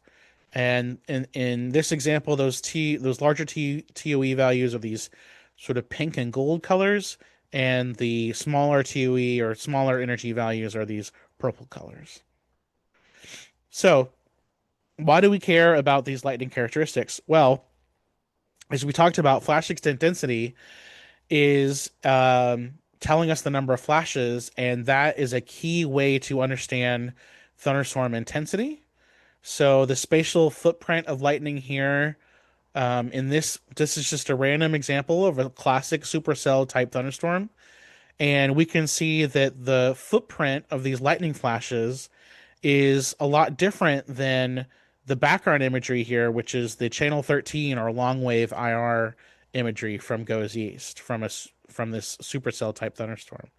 So it's kind of a unique spatial extent of lightning, which is what differentiates the GLMs from the ground-based networks, is the ground-based networks don't give you this full picture of the spatial extent of lightning. And knowing exactly what that spatial extent of lightning flashes could be or is allows you to have a better perspective on the areas at risk for a um, cloud to ground lightning flash, which could ignite a wildfire. So you could have lightning crawling through the anvil of a thunderstorm far away from any precipitation, and that those charged particles in the anvil of the thunderstorm, it's possible that they could ignite a cloud to ground lightning strike, and all that goes through dry air that goes through an area that never got any precipitation from the parent thunderstorm, and that could be a particular concern for fire weather as well. Sometimes we call those bolts from the blue, and that, essentially the lightning is traveling through the blue sky around the thunderstorm and or apart from the thunderstorm and striking a place on the ground where they never got any precipitation, and so the vegetation may be very dry, and that could lead to wildfire initiation. So in this example, um, the severe weather reports, which are these little symbols here, we've got hail, tornadoes. Those are often, but not always, co-located with the greater flash extent density or higher density of lightning flashes. And that's sort of the main operational use of the GLM in this FED product. So now let's go back to our dry thunderstorm example. So just as a quick recap, recall that we had our two large fires from 2024 ignited by lightning occurring on July 17th. This is our severe weather outlook from that day. We've got isolated dry thunderstorms for most of the Pacific Northwest. We have our two fire starts here in Northeast Oregon that are located within our risk area for dry thunderstorms. And we're going to be looking at our environment from Boise, Idaho to categorize our conditions here. So we saw this earlier, just as a quick recap. We've got our very dry air at the surface, 97 degrees Fahrenheit over 41 degrees Fahrenheit. We've got our cloud layer, or the base of our cloud, the bottom of our cloud, up near 500 millibars, so very high up in the atmosphere, 4, 5, 6 kilometers above the ground. We've got a very small amount of instability on the order of 50 to 200 CAPE, convective available potential energy. We've got our steep lapse rates in the mid levels that are going to support some very weak thunderstorm formation. And then we also have our weak steering flow. So that means that a weak thunderstorm could very slowly pass over the same area, and multiple lightning strikes can happen within a relatively small area. Okay, so now let's look a little bit up at the big picture, the synoptic scale. Why do we have these isolated dry thunderstorms in this particular area? Well, on the left-hand side is our upper level analysis, our 250 millibar analysis. And on the left-hand side, on the right-hand side is our low-level analysis, or the 925 millibar analysis. So recall that our area of interest is in this black box here, so the Pacific Northwest. We can see that we have an upper-level trough, a weak shortwave upper-level trough present over the Pacific Northwest. And that is leading, these yellow contours here are upper level divergence. And that is leading to some upper level divergence in this very small left exit region here. That upper level divergence is going to be supportive of thunderstorm formation. But if we also look at the lower levels, 925 millibars is just above the surface, then we can see that there's very dry air. We do have these green contours represent moisture, and that moisture really stops once we get west of the Rocky Mountains. So we have some support, upper level support for um, a divergence and rising air and thunderstorms, but they're not really going to be surface based because we don't have a lot of strong moisture at the surface. So that's sort of the synoptic level setup that we would expect for a dry thunderstorm risk day. So now let's look at our uh, satellite products from this day. So this is our true color RGB. Recall that this shows basically kind of what the human eye would see for a particular event like this. And there are two highlight regions that I want to show here. One in this red oval is our convective clouds. So these are, the typical clouds we would expect to see from thunderstorms. And there we don't have like the overshooting top or the, extreme bubbling that you might see from a supercell type thunderstorm, but that is actually what we want. Because if you had that overshooting top, if you had all these large amounts of clouds, that would mean you have a lot of precipitation, and then it wouldn't be a dry thunderstorm anymore. It would just be a regular thunderstorm. You'd have the ground getting wet, and even if you do have several lightning strikes on the ground, that's not necessarily going to lead to wildfire initiation. And then another thing I wanted to point out here too, in the gray area, is we actually have some wildfire smoke, this like wispy beigey color that just hanging around in the atmosphere from previous fires. So this isn't necessarily from our wildfire initiation. This is from the day and time that wildfires were ignited in this Northeast Oregon area. But this smoke over here, even though you can see it on the RGB, it's actually from a remnant fire from in the days past. So just looking at this, you might think like, okay, well, how do I figure out exactly where the dry thunderstorms are? And you can assess that by using the GLM. That's where the lightning mapper comes in. So now if we look at the same imagery, but we add in flash extent density, that's what these blue shades are showing. And we are seeing the low flash counts from these thunderstorms, which is exactly what we would expect.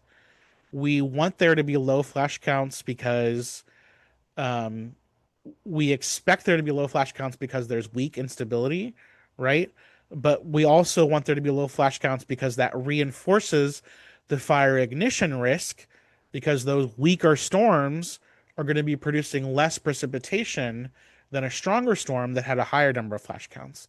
So that less precipitation means there's less surface moisture, and less surface moisture means there's less chance to dampen or stamp out a wildfire um, as it starts or even before it starts. So, how does this compare to our fire weather outlook from that day? So now this is the flash extent density along with the visible channel 2 band in grayscale, and the brown areas are the isolated dry thunderstorm risk areas from the Storm Prediction Center fire weather outlook on that day.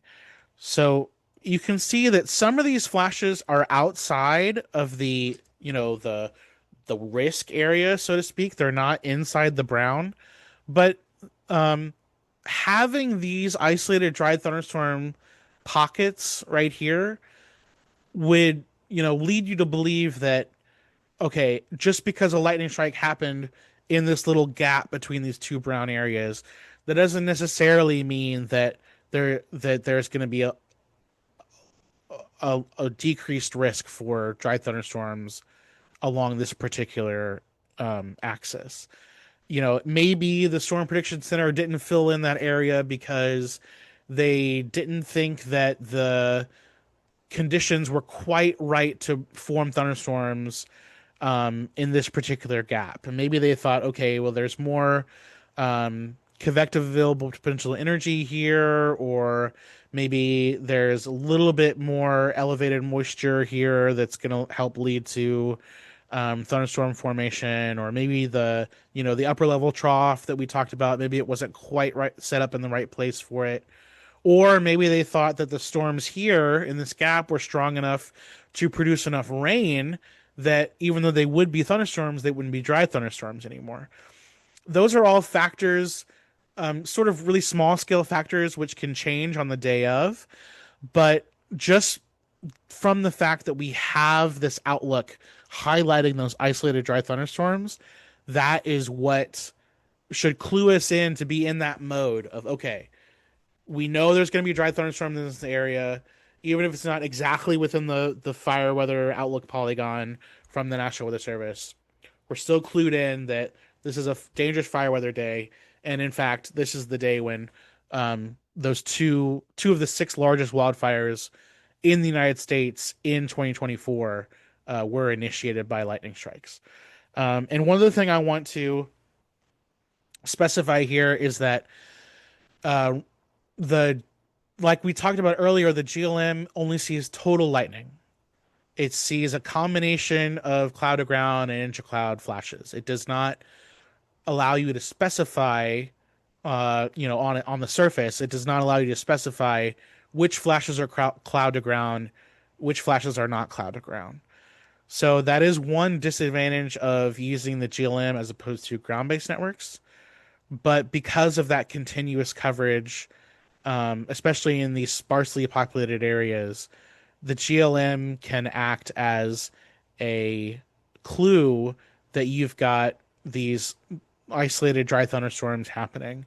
And incorporating the observations from the ground-based networks, especially if they're ones that focus on cloud to ground lightning like NLTN or Woolen, those now you've got two separate sources of lightning information that observe lightning in two entirely different mechanisms. One is with optical light, one is with radiation given off, VHF radiation given off by lightning strikes, or LF radiation given off by lightning strikes.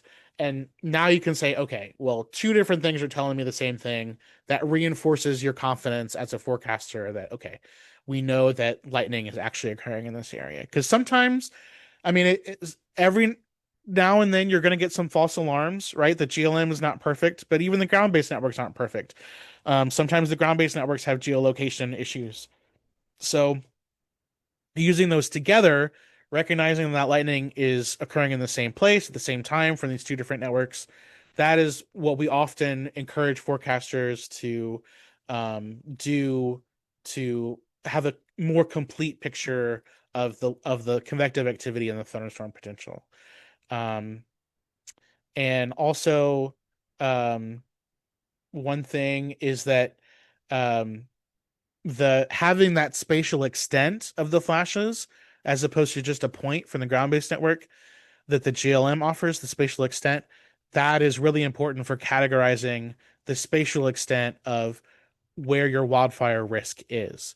Because even if you do have a cloud to ground lightning strike that's in one particular area, that doesn't mean you're not going to have cloud to ground lightning strikes in a different particular area. And seeing that spatial footprint of the lightning can key you in on, okay, maybe the ground-based networks aren't saying this is a CG, but I know there's lightning occurring on the eastern half of the storm, and even though it's all intra-cloud right now, maybe that could spark at some point a cloud to ground flash. So the GLM really adds a lot of value, adds a lot of context there in terms of assessing what your wildfire risk is from lightning ignition. Okay, so now let's look at this particular event from the perspective of the three gridded products, which are traditionally used operationally from the GLM. On the left-hand side, we have our flash counts, flash extent density. That's what we've looked at most. That's the number one product. If you ask a forecaster, hey, do you know what GLM is? They're almost certainly going to say, yes, I've seen flash extent density before. But there's also minimum flash area in the middle. That's the area of the smallest flash. And then also the total optical energy on the right-hand side. That is our accumulated flash brightness. So from this particular setup, we can see that we've got a small number of flashes. We've got low flash extent density. we can see that we have generally smaller in area flashes. We get to see these gold colors pop up, but that's not always the case. We do see we have some of these larger flashes, these purple colors, and because of the nature of these thunderstorms, or how lightning often has these like branching channels, sometimes those really small in area flashes may only be an indicator of intercloud, and as opposed to that, those really large in area flashes where you've got those purple values, that may be an indicator of cloud to ground. So think of a cloud to ground flash like a tree. You've got all these branches coming up into the cloud, and that goes down to the trunk at the surface. So then if you're looking at it from above, it looks like a big flash. But an intercloud flash, just like a little arc, and that may look very small if you're looking down from above. So those purple values on minimum flash area may actually be indicative of your cloud to ground flashes, which could be wildfire igniters. And then again, at total optical energy, it's showing the brightness of the flashes. So we see our increased brightness happening where we've got those sort of like the center of the storm may not necessarily be a higher number of flashes or an easily discernible higher number of flashes, but it is a lot brighter. So you can imagine there's more lightning channels. You're looking up at that tree or that head of broccoli, and then you can imagine that that's all going down your cloud to ground strike at the surface. So this is what those three gridded products from the GLM look like in concert. And we often advise forecasters to use those three products together to have a more complete understanding of the lightning characteristics, which gives you a better conceptual model of thunderstorm development, which can aid in things like severe weather forecasting, dry thunderstorm forecasting, etc. So we've spent all this time talking about geostationary satellites, but what about low Earth orbit satellites, or LEO satellites? Those are super helpful too. They often have higher spatial resolution than the geostationary satellite imagery because they're at a much lower elevation and they can see a much clearer picture of the surface, but they don't necessarily provide that continuous coverage. So the geostationary lightning mapper, it's at a very high orbit. It's always looking at the same picture all the time. But those low Earth orbit satellites, they're spinning. A lot of them are polar orbiting, and they're only showing you a certain image of the surface, a certain number of times per day. So those low Earth orbit satellites, such as NOAA 20, they serve important roles in recognizing fire weather. You may have heard of the VEERS instrument. That is one way we can detect hotspots, especially at night, and helping us recognize and react to fire ignitions, and also helping us categorize vegetative conditions, which is a little bit about what Jim talked about. But they aren't not always providing the continuous coverage which you would want from monitoring a rapidly evolving situation, for example. So this imagery on the right-hand side is an example of low Earth orbit, or LEO imagery, from NOAA 20, one of the low Earth orbit satellites. And this is the VEERS True Color RGB. So similar to the True Color RGB we had for the GOES ABI, but now for NOAA 20. And we can see that in this particular example, there was smoke from a wildfire, this like gray, wispy color, as opposed to clouds, which have these more of a white pocky color or texture. And then also we can assess the ground vegetation a lot better, so we can see, you know, um, vegetation available for fuels to burn. We have these gray color, these drier colors as opposed to these more greener colors. And this example from NOAA 20 is actually from July 2024, on the day before our wildfire initiation in this Northeast Oregon area. So this was already a convective regime, a fire weather season, if you will, which we talked about the climatology, especially for this particular area. Those June, July, August months are really active for the fire weather season.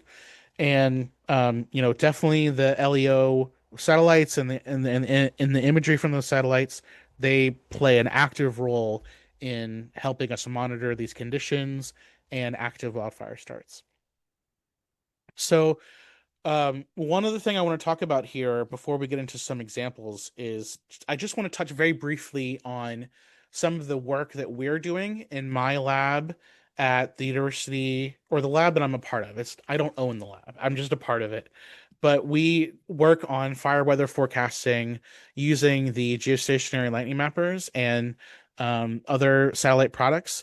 So research efforts are ongoing with our group at the University of Maryland and also our collaborators from the University of Wisconsin on using machine learning and AI to assess geostationary and LEO orbit satellite observations to capture those lightning strikes, which are likely to ignite fire starts or ignite fires, and getting this information into the hands of emergency management and firefighters sooner.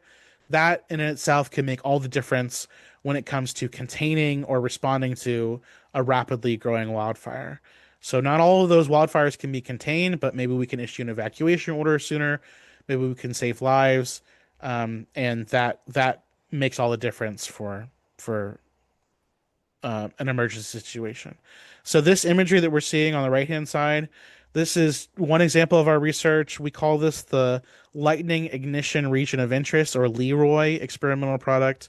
And essentially what it's doing is it's combining atmospheric and surface vegetative conditions with lightning observations from ground-based and space-based networks to determine the likelihood that a lightning strike could have ignited a wildland fire on this particular day in this particular area. So we take those hotspot detections from both GEO and LEO satellites. Those are actually in these little, it's kind of hard to see, but in these little red pixels here, those are our hotspots, which are confirmed lightning ignitions of wildfires. And then these blue colors here are basically, an indicator of how of the likelihood that lightning could have ignited a fire. So we can see these little red spots are verified hotspots, so verified fire starts according to satellite products and documentation. And then these blue colors, the darker blue you get, the blue colors are pixels in which lightning was observed, and then the darker blues are the more likely that lightning was to ignite a wildfire, even if that wildfire has not been observed yet. And so that is really critical too, because one of the important aspects of this is that lightning, it's not always the fact that lightning strikes and then you have a wildfire. Oftentimes it does what we call dwell, where the lightning will strike, maybe a dead tree trunk, and embers will burn in the dead tree trunk for hours, for days, for weeks sometimes. And then all of a sudden, the winds will shift. Maybe a dry line comes through. The winds pick up. It becomes a lot drier. Some of those embers scatter from the tree that's been dwelling for days or weeks. And then it starts a wildfire. So that's sort of one of the questions that we're trying to get at with this LEROI project or product, is that we want to be able to classify, this is a particular risk area for a wildfire ignition, even long after the lightning has come and gone. So that's sort of a three-dimensional look at, some of the, beyond just the surface, some of the applications for lightning imagery when it comes to wildfire recognition and response. Okay, so how do I look at all this imagery myself? I have all these tools at my disposal. I can make these pretty imagery, make these pretty animations. How do I see it for myself, you might ask? Well, there are two main resources that I usually direct um, people to when it comes to looking at satellite imagery. The first one, and my favorite, is the College of DuPage website, and I've put the link there, weather.cod.edu.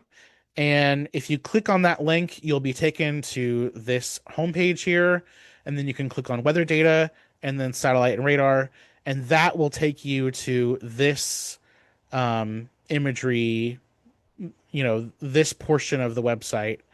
And once you pull this up, you can click the little globe symbol, which is product overlays, and then click on Goes Derived. And then you can add in the GLM flash extent density. You can add in minimum flash area. You can add in total optical energy. And these are typically the 5 minute window that we talked about. And this here is from overnight last night. We can see this is our long wave IR imagery, channel 13. We have our cool cloud tops from our very strong thunderstorm. And then we have these blue to light blue colors. These are the flashes identified by the GLM. So those flashes are a portion, where the convective cores are of this convective system from overnight last night. And then another resource for viewing real-time ABI and GLM imagery from the GOES satellites is the CIRA slider from Colorado State University. And this link here will take you to that website, and you'll come up with a toolbar that looks a lot like this on the right hand side, on the image on the right hand side, on the left hand side of the image. And that toolbar on the left-hand side allows you to add overlays. So you can take this, you can say the product, let's make that geo color, and then you can add an overlay. And the overlay, there's I believe two GLM products to add as an overlay that'll show you, this is that same convective storm system from last night. It'll show you the spatial footprint of those lightning strikes from the GLM. Now, the one caveat here with the CIRA slider is that when you add in the GLM products from the CIRA slider, you're not adding in the gridded products that we talked about, the flash extent density, the minimum flash area, the total optical energy. Those are sort of aggregated products one step down the chain from what you see in CIRA slider. CIRA slider shows you, we talked about how you have events, and those events are grouped, and then those groups turn into flashes. These show you more of a little bit behind the hood of that group energy. So that's what this overlay says here, group energy density. It shows you the density of the groups, basically. So it's a little bit different than the gridded products that you'll see from the training that I do that gets, and the gridded products are what we see, or what the National Weather Service sees, what most forecasters see, what you see on College of DuPage, the other resource. So it's just a little bit different, but it does look a little flashier, so to speak, because it's got sort of that lightning color bar, as we can see here. One of the cool thing about the CIRA slider is that you can look at low Earth orbit imagery. You can look at NOAA 20 imagery. You just have to change your satellite or change your sector. And it's also super customizable. So you can access some archived imagery. You can see there's an archive imagery button here. You can share the URL. You can make drawings. You can very easily download it. And you can, change your zoom, use the slider functions, hence the name CIRA slider. And it's a lot, in my opinion, it's a little bit more customizable than what you might see from the College of DuPage website. So one of the things I wanted to mention here too is that the fire hotspot imagery, which we briefly talked about, that's also accessible with the CIRA slider. We didn't show many examples of that in particular, but one of those products that can be really useful when using the CIRA slider is once or right after a hotspot is or right after a wildfire is started, or as wildfires are igniting, you can see these fire hotspots. So the CIRA slider allows you to basically really easily visualize. You can see these orange and red glowing colors here. That is where really, really warm temperatures are being observed by the satellites. And that is indicative of a fire that is ongoing, a wildfire that is ongoing. And you can see these smoke plumes coming off of the wildfire. So this is just an example of some imagery that can be created using the CIRA slider. This is from the Western US in July of 2024 from Goes West. We've got the um, geocolor ABI and then the fire temperature or fire hotspots. So I wanted to take a few minutes here. We still have some time left. I wanted to take a few minutes here to walk through a live example with our outlooks and our imagery. So give me 1 second and we will switch gears into a live example. So if you click on the Storm Prediction Center homepage, this is what you get. The severe weather outlook is front and center. We can see we've got an enhanced risk for severe weather on this day, but we can also see our fire weather outlooks. So we can see that there are some days with fire weather conditions expected. Today, fairly quiet, especially for this time of year. We're getting into the active time of year, June, July, August, especially for the Western United States. But we do have an elevated risk of fire weather conditions in the Pacific Northwest. So Eastern Oregon, Eastern Washington, and Northern Oregon. But we can also see that we've got our day 3. We've got, some increased spatial coverage, some increased intensity, increased forecaster confidence for critical fire weather conditions in Nevada and Utah. And then we've also got our day 3 through 4 outlooks. So this is day 3, this is day 4, day 5.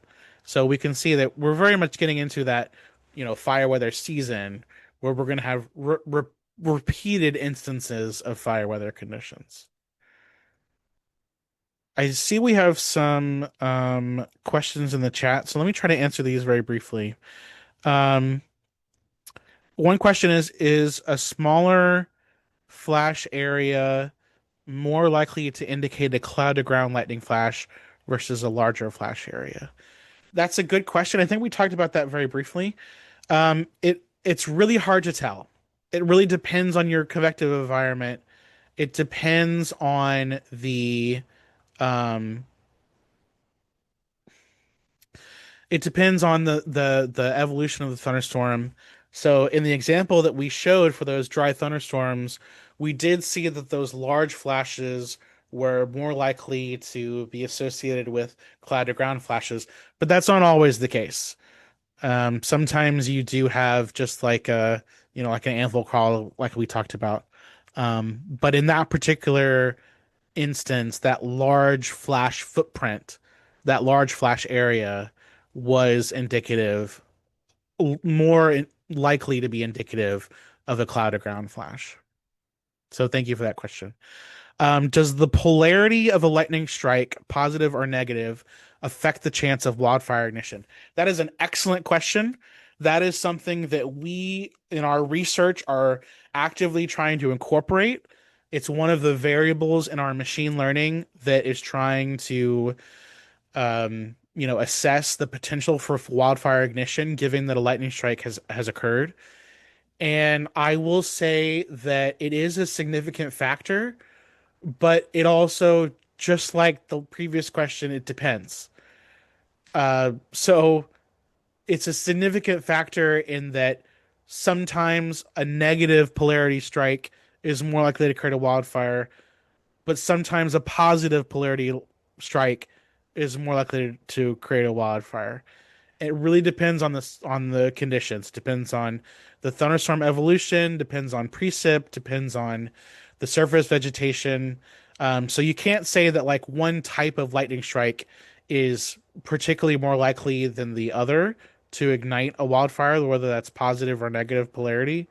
But our machine learning has shown that given other conditions, it is or it can be a significant predictor of the chance of wildfire ignition. So that's a good question too. Another question: how good is the overlap of the RF ground detection versus GLM optical? For oceans, do we only have GLM detection? So the global networks, the Woolen, the Vizsla, the GLD 360 Earth networks, those are worldwide networks. Okay. So they do have a certain amount of coverage over the entire globe, including out over the oceans. But because those are antenna dependent, and you need to have some sort of land area where the antennas are based or rooted, that in and of itself requires um, a certain amount of land area to have a higher detection efficiency, to have a higher density of antennas. So out over the oceans, like in the middle of the Pacific Ocean and in the middle of the Atlantic Ocean, the GLM has the potential to fill in some of those coverage gaps. And that's not saying that the GLM will always be more accurate in those areas, but it's possible that the lightning mappers, the geostationary lightning mappers, have a higher detection efficiency. So more of, maybe you could say, a better chance to detect the lightning strike over those sparsely populated oceanic areas. And the overlap is pretty good. The false alarm rate, the instrument specifications for the GLM, the false alarm rate has to be less than 5%, and the detection efficiency has to be greater than 70%.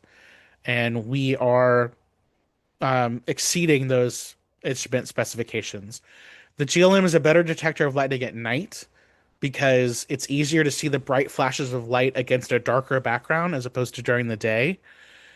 I want to say that at night the GLM detection efficiency can get over 90%, which is very good, even out over those oceanic areas. Another question here: how abundant are fire-generated PyCU that generate lightning that leads to more fires? How long can this cycle last? That's a good question too. So sometimes the clouds or the ash produced by a fire can generate its own charge separation itself, and that can lead to electrically active clouds or lightning strikes from a cumulo, a pyro or a pyrocumulonimbus cloud. That can lead to more um, lightning initiation. But because of the close proximity of that to the original fire, which created the Pi C or Pyro C, that often doesn't necessarily start a whole separate fire that goes a whole different direction, but it can make the fire more complex. So it can add more areas that eventually grow into one giant complex. And that's what ended up happening with that one of those fires that we looked at in Oregon with the dry thunderstorms.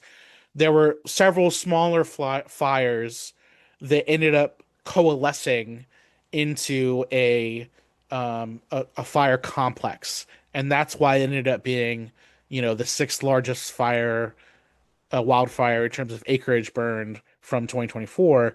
Was that these fires came together in a way that allowed them to burn more than just on their own. So that is a factor, but I wouldn't say that it's like something that is a common enough occurrence or really changes the landscape for how wildfires behave. Um, could you please share the link from the previous slide? I think I missed it. The slides will be available afterwards. So if you have any questions about where my resources come from, the links to the websites we're about to go through, these will be on the slides that you can access after the event. And also, I will have my contact info up in a few minutes before we close, and that will allow you to contact me. Feel free to reach out to me. Some of my resources and sources are references I'm not going to show here directly, but if you need them or would like to see them, just drop me a line and I'll be happy to help out. Another question here. Leroy sounds interesting. Any plans for making it near real time or public database? If so, would it be gridded to standard NWP model grid resolutions, example 3 kilometers? So right now we are in the process of just developing it as an experimental product. So I don't anticipate it being in a public database. We are in the process of making it available to forecasters and emergency managers, people in the fire weather response community, so that we can get it into the hands of decision makers and then also do some testing. It's really in the early stages. What you just saw was like a snippet of a very early prototype. So the grid resolution right now is 10 kilometers by 10 kilometers, but we are working on a new project that we are going to start here this year and will go on for the next 2 or 3 years. It's very similar to Leroy, but it's actually a sort of the other side of the coin, which is that given a lightning strike in real time or near real time, how likely is it that a wildfire has been ignited? So that one we call the Lightning Ignition Likelihood Index, or Lili, Lili, and that one would be available in near real time. So we're developing the tools to which we could deliver that sort of information to a broader audience. So some sort of dashboard or ArcGIS interactive thing. So those are things that are coming down the pipeline, but they're not publicly available right now. So thank you for that question. Keep an eye out for that one. Do the lightning forecasting tool covers other countries? No, the Leroy product that we show right now, it's just the Western United States. So hopefully, we can expand that at some later time, but right now it's just the Western United States. What experience do you have with the Canadian Weather Fire Index? I actually don't have any experience with that index. I'm not super familiar with the tools available to Environment Canada or their forecasters. So if you have a comment about that, you can put it in the chat, or you can reach out to me afterwards. We could talk more about that later, but I'd have to do some research. Okay, so another question here. Hi, the slider imagery, is that a plot of the level 2 files from GLM? Yes. So the Sierra slider imagery, which we'll do an example of in just a second here, that is the level 2 files. And what we see is the graded products, the flash density, the total optical energy, the minimum flash area. Those are the level 3 files. So it's sort of like a one step further processed than what we see on the Sierra slider. So that's for those who are really into file conventions, that's level 2 versus level 3. So yes, that's correct. Concerning the polarity of lightning, which one you guys think is the most dangerous type when it comes to wildfire ignition? Is there a particular trend? I have not done the legwork on lightning polarity to figure out which one is more dangerous for wildfire ignition. I think that it really depends, again, more on the vegetation than it does on the polarity. That is something that I would have to do a little bit more research on. Because the GLM just sees total lightning, a lot of my work doesn't focus on the polarity of the lightning because that's not a lightning characteristic that we can see with the lightning mapper. But that is something that we're tracking with our Leroy product, which is developed by a colleague of mine. So I can reach out to them. We can have a more nuanced discussion about that at a later time if you wish. So thank you for that. Last question here before we get to our example. Does the EUMETSAT Lightning Imager cover parts of the US or Canada? Unfortunately, no. The EUMETSAT Lightning Imager, which is on board the Meteostat third generation or MTG satellite, that has a coverage area that basically sort of like a diamond shaped coverage area. It covers Europe and it covers Africa and it covers Central Asia and it covers most of the Central Atlantic. So there is an overlap area where the Goes East GLM overlaps over the Central Atlantic, but the EUMETSAT Lightning Imager itself does not cover the land area of the United States or Canada. So we can make comparisons, but they're not going to be overland comparisons. Okay, so those are all the questions for now. Let's get to the um, example. So we saw that today we have an elevated risk for fire weather in the Pacific Northwest. And there's a little bit of a discussion here from the Storm Prediction Center. So we've got, the base of a deep mid-level low off of British Columbia, shortwave trough, westerly wind speeds overspread the northwest, dry, breezy, downslope flow. Remember how we talked about the sloping terrain was an important factor in the formation of dry, gusty winds. And in that case, we've got sustained winds around 15 miles per hour, which is not that strong, but that's why this is an elevated risk, not necessarily a critical or extreme. And then that relative humidity values dropping into those lower 20s, that's where you start to get dry enough to where extreme wildfire behavior starts becoming a persistent issue. And then also, this is where we talked about that local collaboration comes in, locally critical fire weather conditions over dry fuels. So you can have really dry conditions, really gusty conditions, but if you don't have anything to burn, then you're not going to have a wildfire. So it's really where those atmospheric conditions are coincident with the fuels to burn. That's the third really important factor there.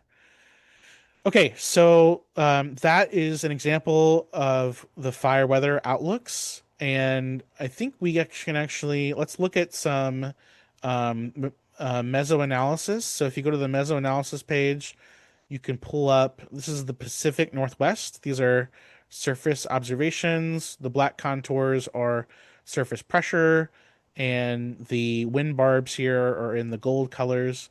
We can overlay some information, like say we want to know um, how much moisture is available. So we can either do that with dew point or we can use um, relative humidity. So let's go ahead and do wind and dew point. It's a little messy here, but the dew point. Um, See the thing about the SPC mesoanalysis is this is really geared towards thunderstorms, and so it highlights higher dew point air, which is the opposite of what we want to highlight for fire weather.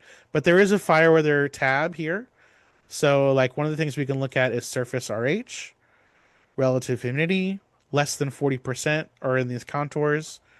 So we do have this portion of eastern Washington where we have relative humidity values less than 40%. And we even have a lot drier air down here. But I think the difference as to why this is an elevated risk and this is not has to do with the winds. So there's a little bit of more support for stronger winds in this particular area, as opposed to down here we've got more of a sort of a mixed bag of winds. And we can also look at the mean relative humidity in basically our cloud layer. So between remember our LCL or lifted condensation level is the base of a cloud that could be formed. And we can move this forward in time and see that there are indeed some really low RH or really dry air in that region as we go forward in time. So that's just one example of how you can look at these observations as we come to them. So even just looking down at the actual station observations themselves, we can see that we've got some dry stations here. 71 over 39 is pretty dry. 65 over 38 is pretty dry. So yeah, this is a typical conditions for what we would expect for an elevated but not necessarily critical fire weather risk day. Okay, so now let's look at some imagery from College of DuPage.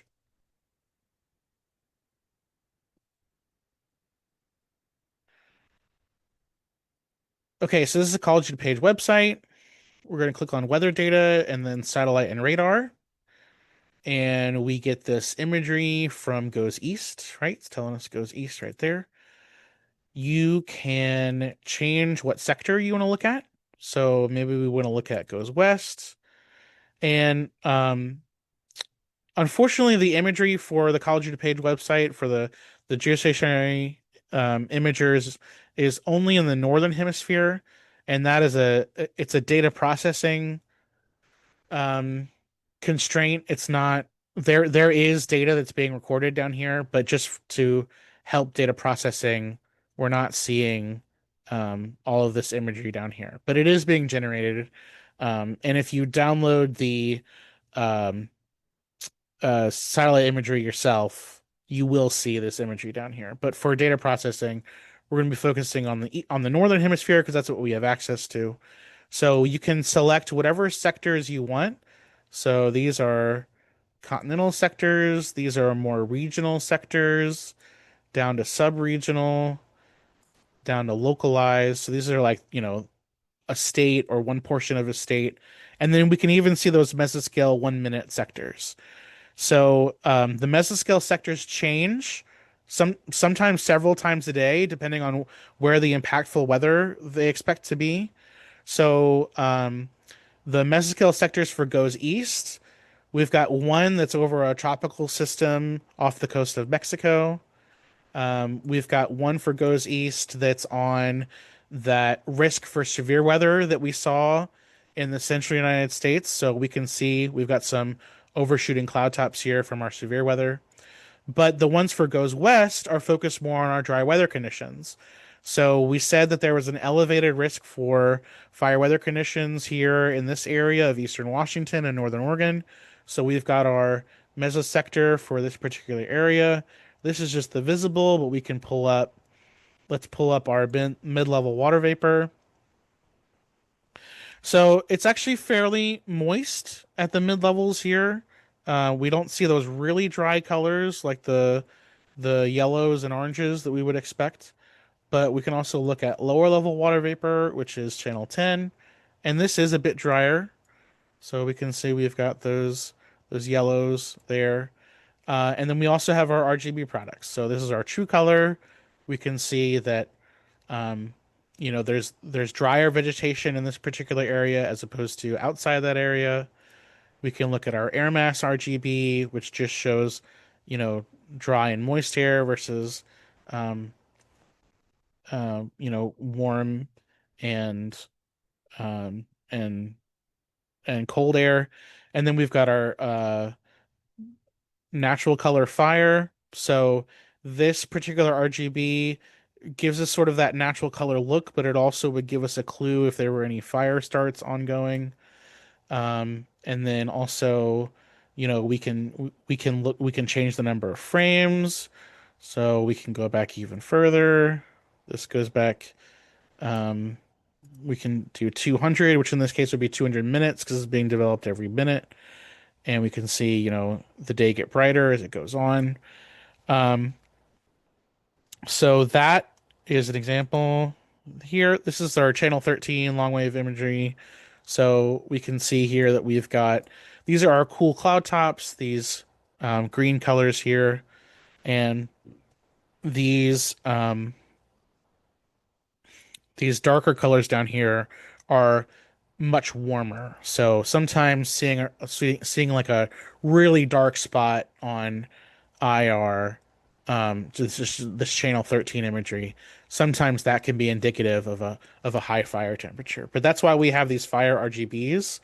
They're meant to really point out those fire weather conditions.